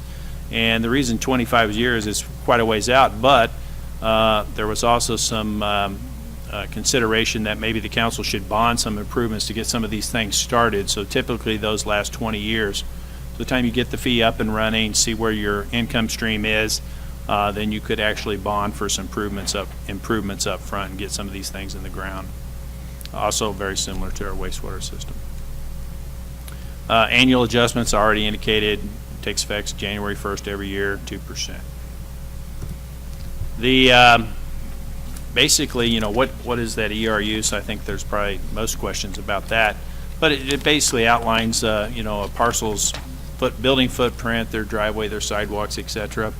You divide by the 2,500 square feet. And then there would be a credit program. We talked about having a credit program as well within this, where it's really not for single family. Obviously, the fee is minimal, so any credit, to drive that down at some point, there would be no point in sending out a bill for that. Plus just the sheer number of households you have to try to go monitor and see if inspect and implement a credit program be pretty extensive. But on the commercial side, there certainly could be that. We already inspect the facilities that are in place, such as detention basins, things like that on an annual basis. Somebody goes by, makes sure they're functioning, does an inspection. We actually report that to the DNR. And so we already send a person there. So we feel and most communities have some kind of credit program up to around the 50% mark. And so again, when I get to the example here, and here it is. So this is actually Casey's out on the east end at off Eastland and McCarty Street. And so we just looked at this lot and said, okay, there's no landscape islands or anything like that in here. So basically it's just the paved lot. That impervious area out there is just under 30,000 square feet. So you take that number, divide it by 2,500, end up with about 11.92 ERU, excuse me. And so in other words, that equates to almost 12 houses out there of runoff. And so times 350, so their monthly bill at the Casey's here in town would be just over $40 a month. But again, there's no stormwater. This was built in such a time where there was no detention, retention, none of that kind of thing. And so they don't have any additional stormwater controls on this site. So the owner, but the owner could elect to go back in and try to lower the bill by implementing some of these strategies and save 50% of that bill. So it'd be more of a business decision, what's it cost to implement those strategies versus what I can save, I'm sure, and there'd be a calculation there to look at and see if they could get that down a little bit. But many newer developed parcels, I'll say, have stormwater features on them that might qualify for a credit. So that's just one example. I chose that one just because last time we talked about some other city that already had one of these up and running. It was a gas station, so just give you the same feel for that. So with that, happy to answer any questions. Thank you. Mr. Moresh, from where did this concept or initiative originate? From the staff level or council? Well, I think at the Public Works Committee, we started talking about it, and they said, how can we get more resources dedicated to stormwater? And so I think, we hearkened back to our master plan and said, this was the concept, some years ago, and it's a nationally accepted. So they asked us to explore it further, and so we kept bringing it forward and talking about it. Thank you. And I know from attending a lot of those meetings, it came a lot from the Public Works Committee meeting and from council, but I've heard out in the community the perception or questions asked, so I want to just raise that point. And certainly there was citizen input through this process where we initially, especially I think in some of the wards, we had some flooding concerns, and there's some pretty big fixes to some of those out of the master plan. So I think those citizens that we're talking to, their councilmen as well, wanting to know what it would take to get more money in this effort. So that I think it was also pushed by some of the citizen groups. Well, it's been on several agendas, but I just wanted to mention that point just since I have been asked the question too. Certainly. Councilman Prather? You mentioned that the 25 years is due to the fact that we might need to be bonded because you need the length of 20 years or 20 plus years in order to be bonded, correct? Well, that's typical. You would do a 20-year, it's basically a loan for. But that's if we decide we want to be bonded. We don't absolutely have to be bonded. You could pay as you go, certainly. So we could go for a lower sunset if we wanted to, if we weren't planning on bonding. You said it's going to bring in approximately $2 million a year anyhow? Yes. So if we decided not to hurry up and get the money up front, we might be able to collect that money and then address those items as they come. Yeah, you could go on a pay-as-you-go system. You wouldn't have to bond. It'd just give you the option is what the difference would be. Okay, thank you. Further council questions or deliberation? Councilman Fitzwater? Yeah, thank you. I've got a comment and then two questions. And I understand I'm late to the game here, so, I'm trying to bring myself up to speed. I think it's hard to argue that we don't have some members in our community that are adversely affected by stormwater, have significant problems. And I think it's hard to argue that we don't have an old infrastructure that need fixed. My comment is, and I appreciate Mr. Deacon being here and laying out some of the concerns that he has about it, but my concern and my comment is, as I talk to folks going through the community, whether it's developers, folks that own big parcels of property, and I think that Casey's was a good example of the impact that it's going to have to churches, businesses, other folks in our community. So my concern is that those folks, I don't think, are educated enough about the decision to be able to, or the proposal to even be able to come back to us and ask the questions. So my two questions are, the first question is, we just came through a very interesting and difficult school bond issue, two packages, which is going to increase taxes in this community significantly for some folks. There was an incredible outpouring of support for that and infrastructure and a campaign put together behind that. So I guess my first question is, in a complicated, controversial issue like this, what are we anticipating? If we, as council, were to say, all right, we're going to put it on the ballot, then what's the next step? What initiatives are we going to take to make sure that that this thing would pass, and then I've got a follow-up question to that. Okay. And who were you directing the question to? I guess either to Matt or to council. Steve, or to council in general, then. Well, I really don't know how to answer that. I mean, once adopted, the council and city really can't go out and advocate for it. We can certainly educate. Typically, we would have a citizen group that would be interested in advocating for that, and they would get out and start trying to explain the purpose of the election and the fee. In my sense, it's a fee. And so go through that kind of a process. Now, you certainly could get into a committee that's got resources to do advertising and those different kinds of things, but they couldn't be city funds used for that purpose.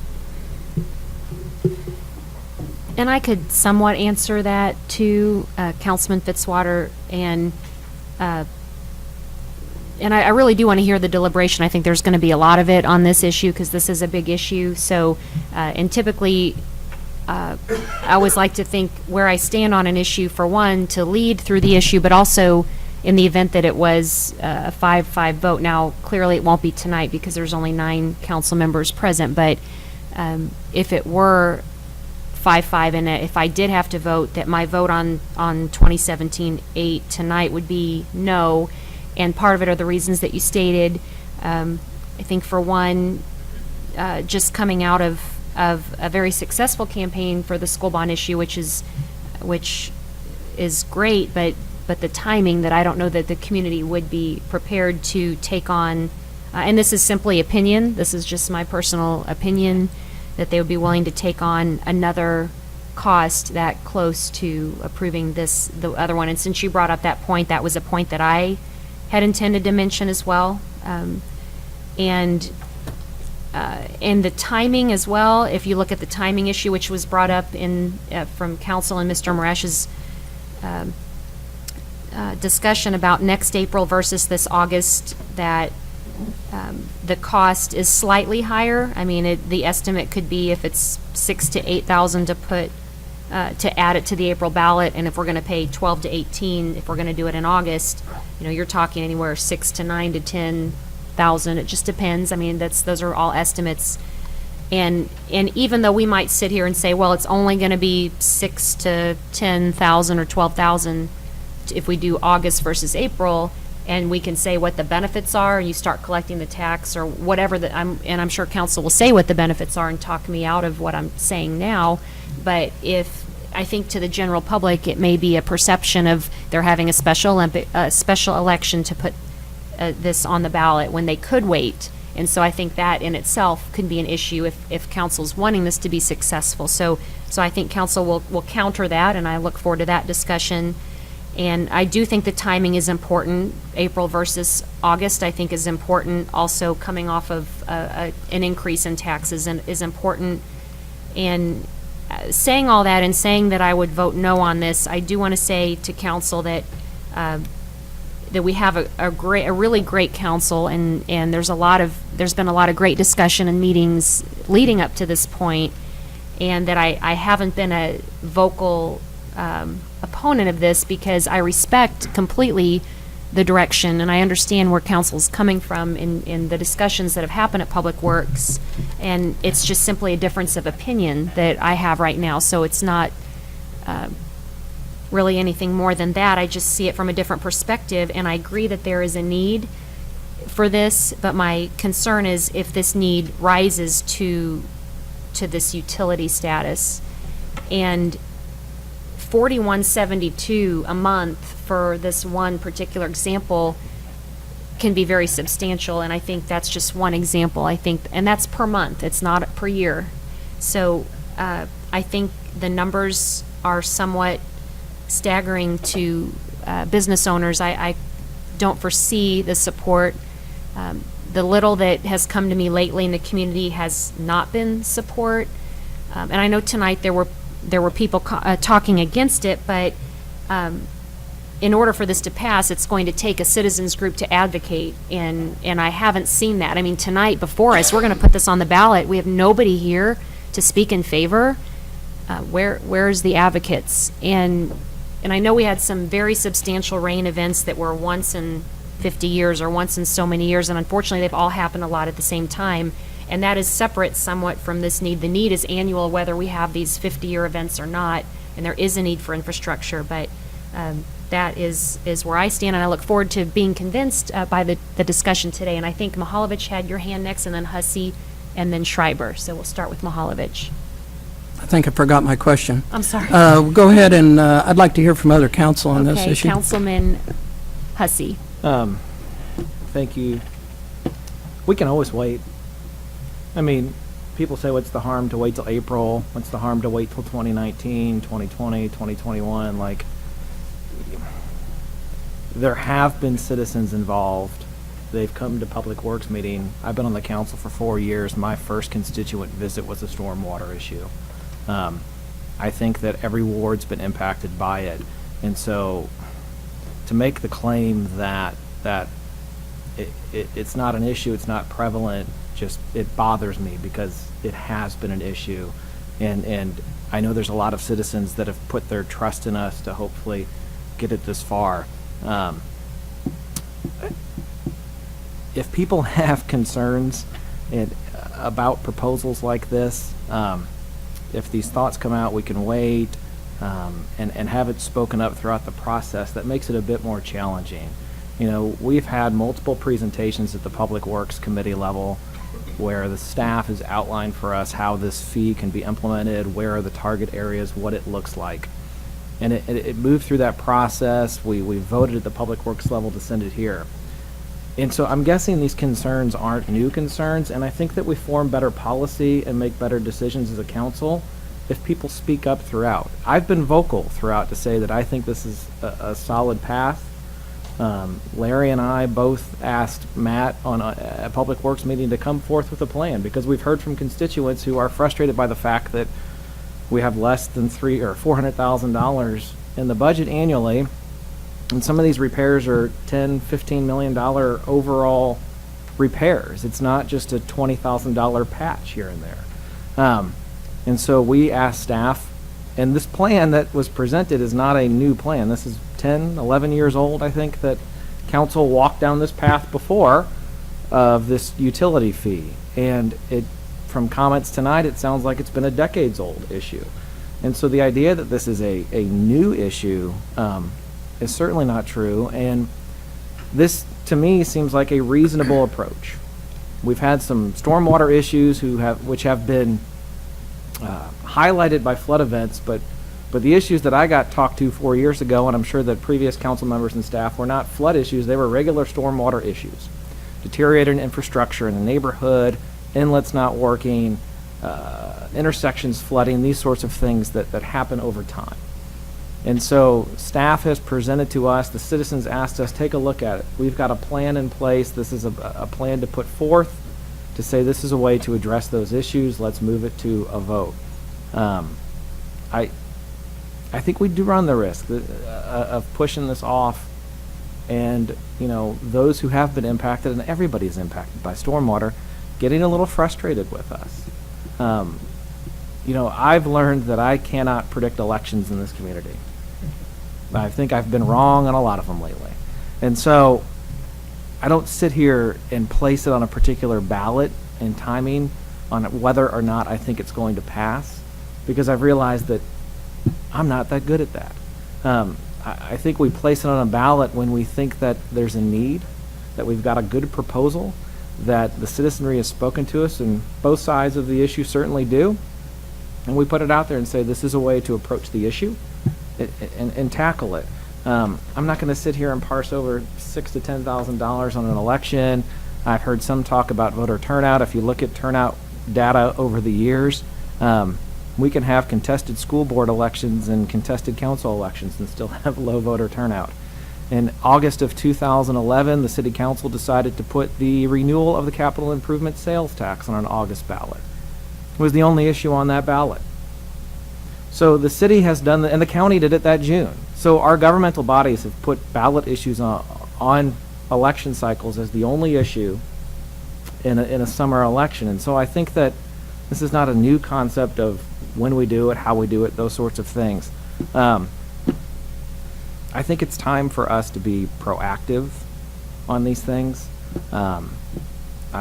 Every time the rain comes down in a heavy way, I know my phone or my email is going to get lit up a little bit because issues are happening, and whether or not they're caused by development or higher frequency of these sort of 100-year flood events that seem like they happen 3 times in a year, Matt. I just know it's a continuing issue, and I think at times it's important for us to not worry about, tomorrow or the next day, but invest long-term in a community. We've got old infrastructure, and sometimes you got to buck up a little bit and invest in it. The voters did that in April for the school district, and I think there's a lot of people that want to see us do that on infrastructure. I may not get 25 years, God willing, I'm still here to see all of that work be done, but I know we can put better infrastructure in to make this city an even better place, and hopefully help out our citizens, our homeowners, our property owners, and hopefully have them have less damage to their property. So I would advocate moving forward with it as presented. I think we have had that public process. And finally, one thing I've learned, I had somebody the day before the school district election, citizen in this community, children in the public schools, come up to me and say, I don't know anything about this school bond proposal. Have they made any presentations to the public? When people want to learn about what's going on, they reach out and do it, and they get engaged, and you're never going to educate and hold sessions that everybody gets in touch with. I think we've done a good job of making this an issue. The media has drawn attention to stormwater as an issue, and I think if we decide to put this on the August ballot, it will most definitely be an issue to talk about for the next few months. I'm not worried about people not being informed. I'm worried about us looking like we're not taking action on a need in our community and having to answer back those constituents and citizens that have come to Public Works meeting, have called us, have emailed us, homes that we have visited, saying, just wait 8 more months. Trust us, we'll put it on it next time. Councilman Schreiber? We, all of us from this council, do have a responsibility to address this issue. I don't think there's any doubt about it. And it does impact the entire community. But I can tell you that I hear both sides as well, and I think that there are a lot of entities, for whatever reason, perhaps through their own lack of taking an earlier interest, that are going to be in shock when they find out what the cost might be. Now, we all have to assume that cost. None of us like higher taxes. Nobody on this council does. But we know that to get things accomplished within a community, that's the way it's done. It requires all the citizens to be involved. But I think that it won't harm for there to be a slight delay. And I think that we should all be advocates to do our part, as not just rely on the Public Works committees and those people, but we all should be advocates to get out there and let people know this is exactly what kind of an impact it's going to have. And here's why. I don't think that the people that were presenters or spoke up this evening in regard and asked us to delay, I don't think that they're necessarily against it. I think that they were basically saying that there were issues in certain parts and certain sectors of the community where there need to be clarification made and specific priorities determined if that's possible. Now, Matt and his staff can't always do that, because you take the recent event over on Lincoln Street, nobody was expecting for that to happen, and that's kind of a major situation that's quite costly. But if I were to vote right now, my vote would be that Mark Schreiber needs to get out and do more on my part to inform people more about what's involved here, and here's what it's going to cost, because I truly think that we have some various entities within the community, commercial and not-for-profit, that really haven't stopped to think about that it is going to impact them, and we certainly want to get them on board. And the way to do that is through all of us being positive in informing them of what's going to occur. And so that's how I feel about it.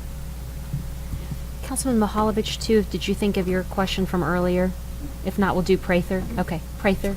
Yeah, I concur with Councilman Schreiber on, especially the point that was brought up tonight, that it's going to cost some entities, depending on their size, $40+ a month. That's first I've actually seen it quantified. I know the numbers are out there, but it was actually given an example today, and it kind of makes me take pause to what we're doing here. And I agree with Councilman Schreiber, maybe a little more time might merit, because if I vote on it tonight, I would probably not be voting for it. Further, Councilman Fitzwater? Yeah, I just had a question, but I wanted to clarify. I hope my comments weren't interpreted that I don't anticipate that there's a problem in this community or that there's a good plan being put forward. My concerns are our ability to convince the voters that this is the right time to do it. So my question would be, if we're not successful, and there was a good group of people that sat around in 2013, said, we need to move this school issue forward. They weren't successful. It took them 4 years to bring it back to fruition. So I guess my question is, and maybe it's just a rhetorical, is what's our backup plan if it's not successful? Because it seems like it's going to take a while to get it back to the ballot, whereas if we do it what we think is right, maybe we can get this thing through if the community thinks it ought to come through. So I want to make sure we've got a backup plan if it doesn't, because I'm very concerned about another tax issue, fee issue, costs coming from citizens 5 months after we passed a fairly significant That would probably be a tax and question for bonding. Mr. Marash. The backup plan, if this doesn't pass, then it's our current plan, which is the amount that's budgeted on an annual basis. Right, I mean,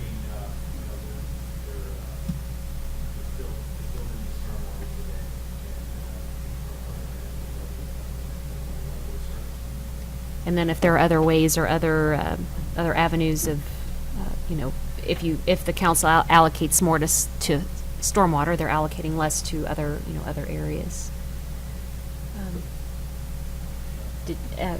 Councilwoman Wiseman, I don't know if your answer was your question answered, Councilman Fitzwater? Or, okay. Councilwoman Wiseman? I guess my issue with this is that how many months ago did we have a stormwater work session where there were several people that came here specifically to discuss and advocate for this? And we knew going into April that we wanted to have this on the ballot, and we didn't. And we've pushed it off to August. What have we been doing since last year sometime when these people came and pleaded for us to put it on the April ballot? Why haven't we been out there doing this for them? And why haven't we been pleading for them? Why didn't we put it on the April ballot? We need to do something. They've asked us to do something. The fact that they're not here at this meeting doesn't mean that they still don't want something done. I think just because time has passed doesn't mean anything has gotten better. And I guess that's what's so frustrating to me is we've just forgotten about all these work sessions and about all these people that have pleaded to us for help for so long. And Councilman Wiseman, I'll answer that, but it's only on a personal level, so that would be up to probably everybody. But once it gets to the level of a council agenda, it takes on almost a different form. All the work that's led up to this has been important, and I've taken it in and understand all the points. But when it was on our last agenda, and as the comments that have come to me, just possibly as mayor, they're coming to me and talking about it, have been, what are you thinking? They're seeing these numbers, and some for the first time, unfortunately, but the concern is elevated when it's on the council agenda. Then it really gets more into the public than the work sessions and whatever. So those things are starting to come to me, and maybe they're not coming to council. Maybe they're being more directed at me. But that's just my personal observation. Councilman Mahalovich? I'd like to amend the bill to change the sunset to 5 years. I'll second that for discussion. So there's a motion and second. Any further discussion on the amendment? Councilman Hussey? I'm going to vote no, but because I don't think that the discussion tonight has been around the sunset piece for me at least. It seems like the discussion's about timing.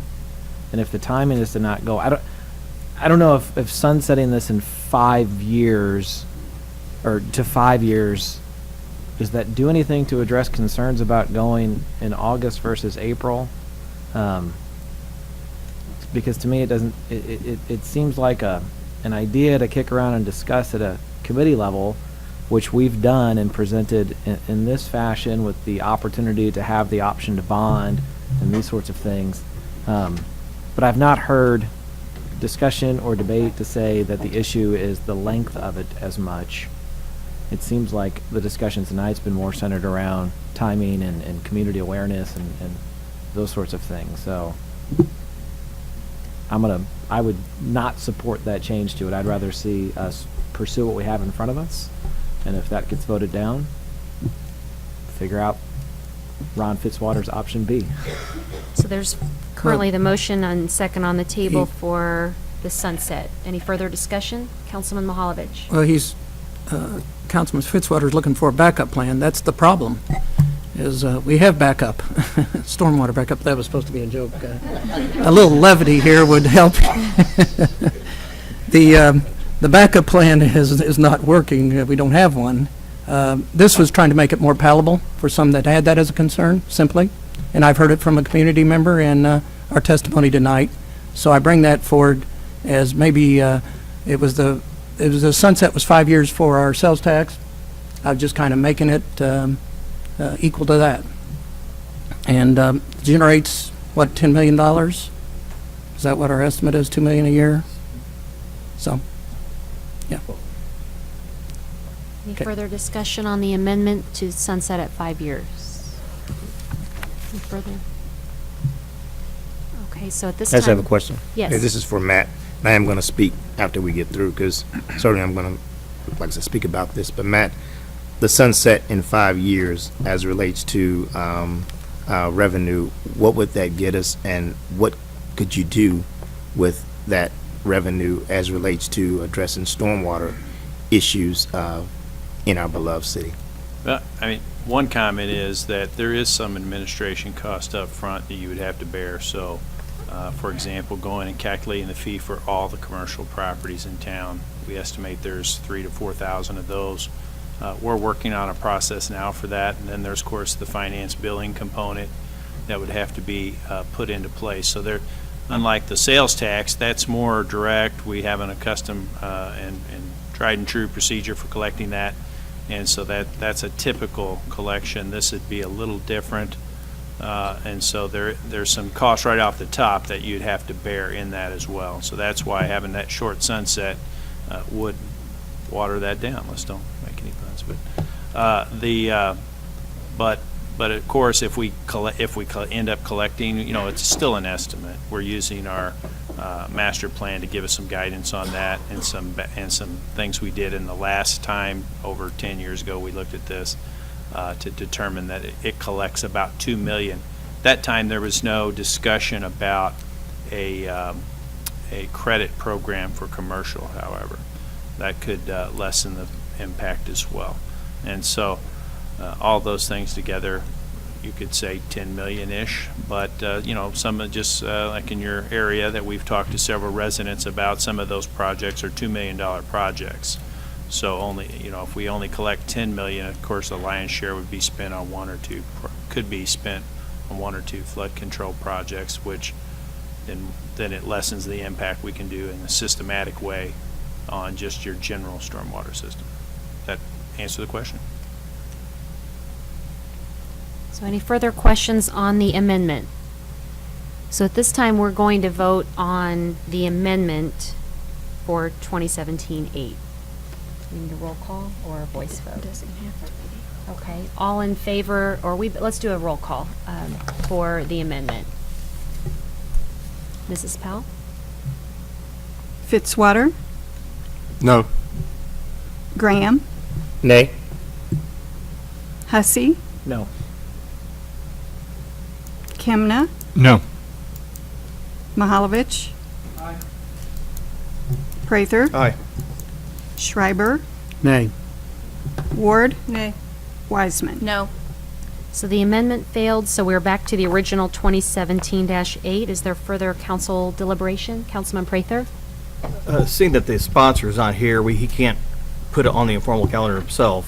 What's a procedure if someone would want to put this on an informal calendar? In saying that, I know that if we did that, it would automatically mean an April election, because we wouldn't have time to discuss it before beginning next month. Without the sponsor present, there is no procedure to put it on the informal calendar. You could move to postpone to a date certain, but the conclusion, you're right about the conclusion, is that would mean that the August election is off the table. Councilman Hussey? Is a scheduled work, Ryan, is a scheduled work session on May 22nd a permissible date to postpone something to? Any date between now and then would be permissible. Okay. Councilwoman Ward? Man, I would just like to confirm, 20 million calls, complaints? Is that what, 20 million? Our complaint tracking list is $20 million worth. Okay, that not wasn't 20 million complaint calls? No, no. Okay, all right, just. No, that would be a lot. I'm just trying to. I thought it said. But your complaints have been streets flooding, sinkholes in people's yards, stormwater pipes rusting and collapsing in on themselves. Right, and that was really more about the collection system, not necessarily related to flooding. We started that well before these weather events, so over a year ago. And so it was, hey, I've got a hole in my yard. Well, our priority was, if we have a hole in the street, that gets number one. Right. Hole in the yard, it affects one person, but it's important, but we would get back to it. Correct. And you're only able to go and do patches at this point. Typically, we try to do a patch. We have the $360,000 that, on an annualized basis, so therefore we can go do a small project here and there. We just finished one up in Forest Hill. That one set about a year, and that was a street collapse, although there was a way around it, so we had to get the engineering done and do that. So yeah, typically we try to patch them initially. You do a patch which costs money. So if you had money to be able to do it correctly the first time, we would basically be saving money. Yeah, I think that's fair. We spend a lot of time with our internal crews just going about patching, and when I say patching, it's more of a Band-Aid. We might, if there's a sinkhole, the first method is we dump some concrete in that hole and try to seal the hole up and then put some dirt on it. Well, we all know that's not going to last very long, but that's the level of what we're able to provide with our current staffing. And as of recent, these calls have escalated in that it's just not streets flooding anymore. We're talking homes with water inside them, correct? Well, when we get the heavy rains in your area, if your home's susceptible or business susceptible to flooding, we produce several maps about each event and, where there might have been, I don't remember the exact number, but maybe we had one event where it was, I think, 30 or 40 homes and businesses flooded, but that was due to heavy rain in one location. May or may not be related to collection, piping. A lot of it was box culverts, things like that, street flooding, things of that nature. So. Okay. All right, thank you. Councilman Graham?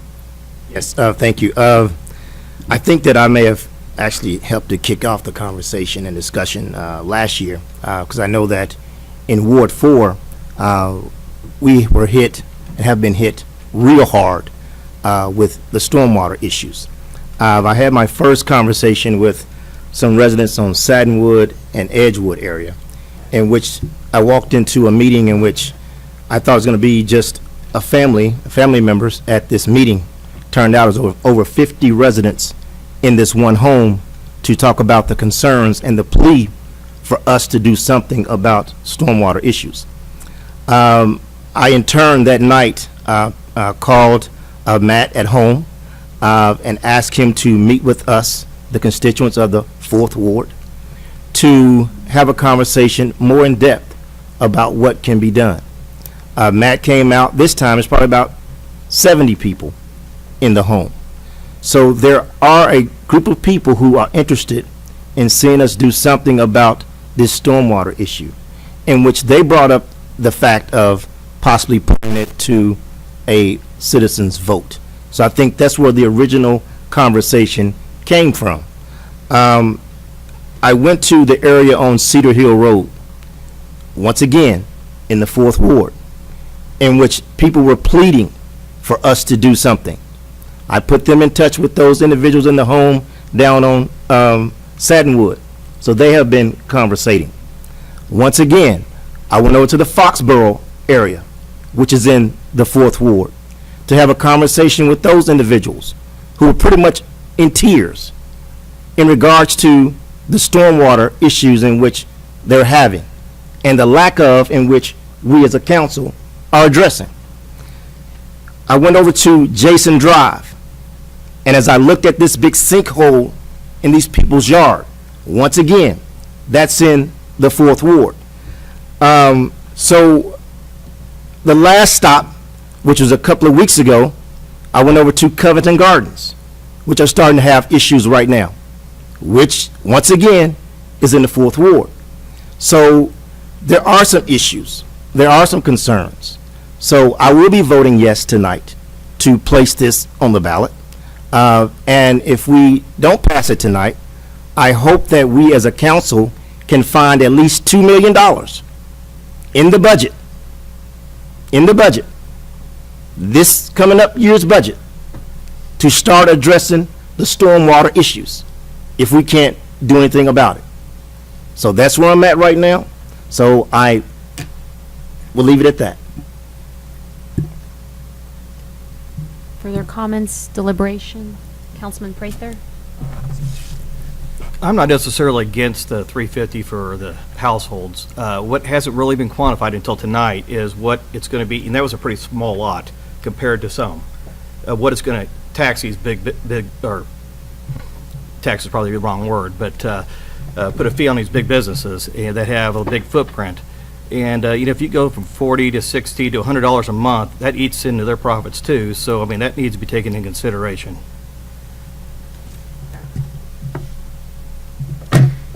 Further questions, deliberation? I mean, just to counter that, I think that, it's been quantified tonight. Staff has not been, withholding information like that. Every presentation thus far at the committee level, and throughout this process has always kind of used the ERU and a multiplier. And so I don't want the perception to be that staff has not shared that this is a multiplied out and there's an assigned value. You see it tonight, and I understand what you're saying, but I don't want the perception to be that it's been sneak this through and make everybody think it's $3.50 per property. Now, the flip side of that, though, is that some of the largest contributors to water entering the stormwater system are often large, impervious surface, large lots, and those sorts of things. And so there's got to be a balance to figure out how you assess that. We had a conversation at the committee level at one point about, are there exemptions that you make, carve-outs, these certain things, and it gets a bit muddier when you start doing those sorts of things, and like staff has alluded, it leads to an increase in administrative costs. And so what ends up happening to a certain extent is that you're spending money to just administer it, and you've got less, you have to raise the fee even higher then to administer the program, the fee, to meet your demand. And so this seemed to be a national standard, a way to approach this issue. There's a credit program in place to help offset those costs. And so, the $3.50 fee is a number that's arrived after some research, some methodology there, to get us to that number that we want to get to. And I would echo Councilman Graham's point in referencing Councilman Fitzwater's questions about a Plan B earlier. It's a prioritization thing. We authorized financing of $5 million worth of fire apparatus tonight. We see a need. We think it's important. We put the capital improvement sales tax on the ballot and plan to spend that sort of money on mostly capital improvement, roads, streets, these sorts of projects. it could be that a point in time comes where we have to have a true prioritization conversation. Does a police car have to run a little bit longer? Does the fire truck have to stay in service another 10 years? Does the streets not get overlaid in the in the quantity that they do to help divert some money to stormwater? And we've prioritized other large expenditures within the budget and have sort of held stormwater where it's at. I mean, if we want to be real about it, that's the conversation to really start having. If this is a path that people do not feel comfortable with, do not think is an appropriate one to go down, you know, it's not just a you show me where to cut it. It's let's have a hard conversation about some of those things, and decide where we truly want to invest in. All I know is that the status quo is not sustainable. $360,000 is not sustainable. That $20 million just gets greater and greater and greater. And so I think August is an appropriate time. I think we've done it. I think others disagree with that. I sense there's probably a general consensus that something needs to be done. What that looks like is maybe up for debate. So I'm at least comforted to know that it's an issue that people feel worth addressing. We just may disagree on how to address and when to address. Councilman Mahalovich. Could I get clarification with regard to our work session? Is this a topic that could go before us and be voted on during our work session? There's no reason that the agenda couldn't be amended to include this. I sense that this is on the balance, this vote, and that the bill sponsor not being here puts it at a greater disadvantage. My preference, although I'm not going to make the motion, is to pass it on for the next work session. However, I'll say this: it puts it a little bit. I hate to throw this in the mix, but I was fine with the justification of how much this was going to cost to put this on the ballot in April, and then the thinking that we could put other things on there is just the same cost essentially, but. This may remove my support for other items to be put on the ballot if we don't put this.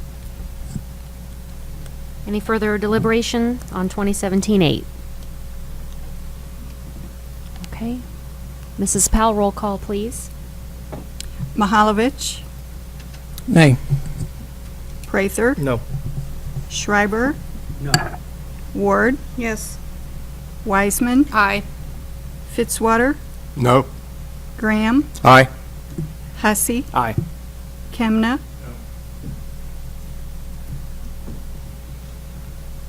Five no, 4 yes. 5 no, 4 yes, so bill fails, correct? Okay. All right, 2017-9.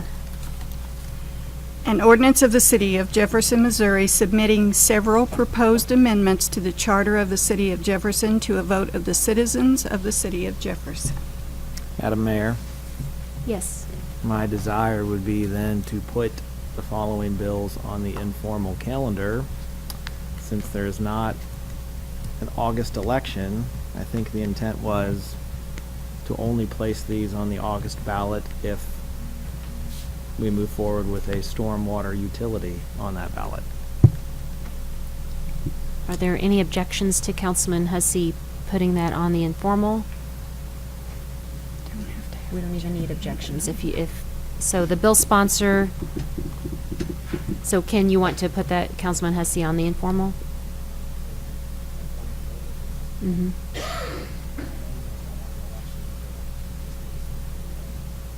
Okay. So 2017-9 is on the informal. Is there any discussion or deliberation on any of those bills tonight? Okay. 2710 has been taken up. Nothing on the informal. Resolution has been taken up. Item 16, presentations of the gallery, from the gallery on other topics. We have nobody signed up this evening. Item 17, any council or staff discussion of presentation topics? Any new business? Item 18. 19, any unfinished business? Item 20, we need approval of the May 1st, 2017 closed session minutes. Is there a motion to approve? Any further discussion? Roll call, please. Fitzwater, Aye. Graham, Aye. Hussey, Aye. Kemna, Aye. Mahalovich. Aye. Prather. Aye. Schreiber. Aye. Ward. Aye. Wiseman. Aye. Motion passes. Item 21, we will go into closed session pursuant to Section 610-021 of the revised statutes of Missouri. The chair will entertain a motion to go into closed session to discuss the following: negotiated contract, Section 610-02112. Is there a motion? Any further discussion? Roll call, please. Fitzwater, Aye. Graham, Aye. Hussey, Aye. Kemna, Aye. Mahalovich. Aye. Prather. Aye. Schreiber. Aye. Ward. Aye. Wiseman. Aye. Motion passes. We'll take a 5-minute break, and closed session will be here in council chambers. Thank you.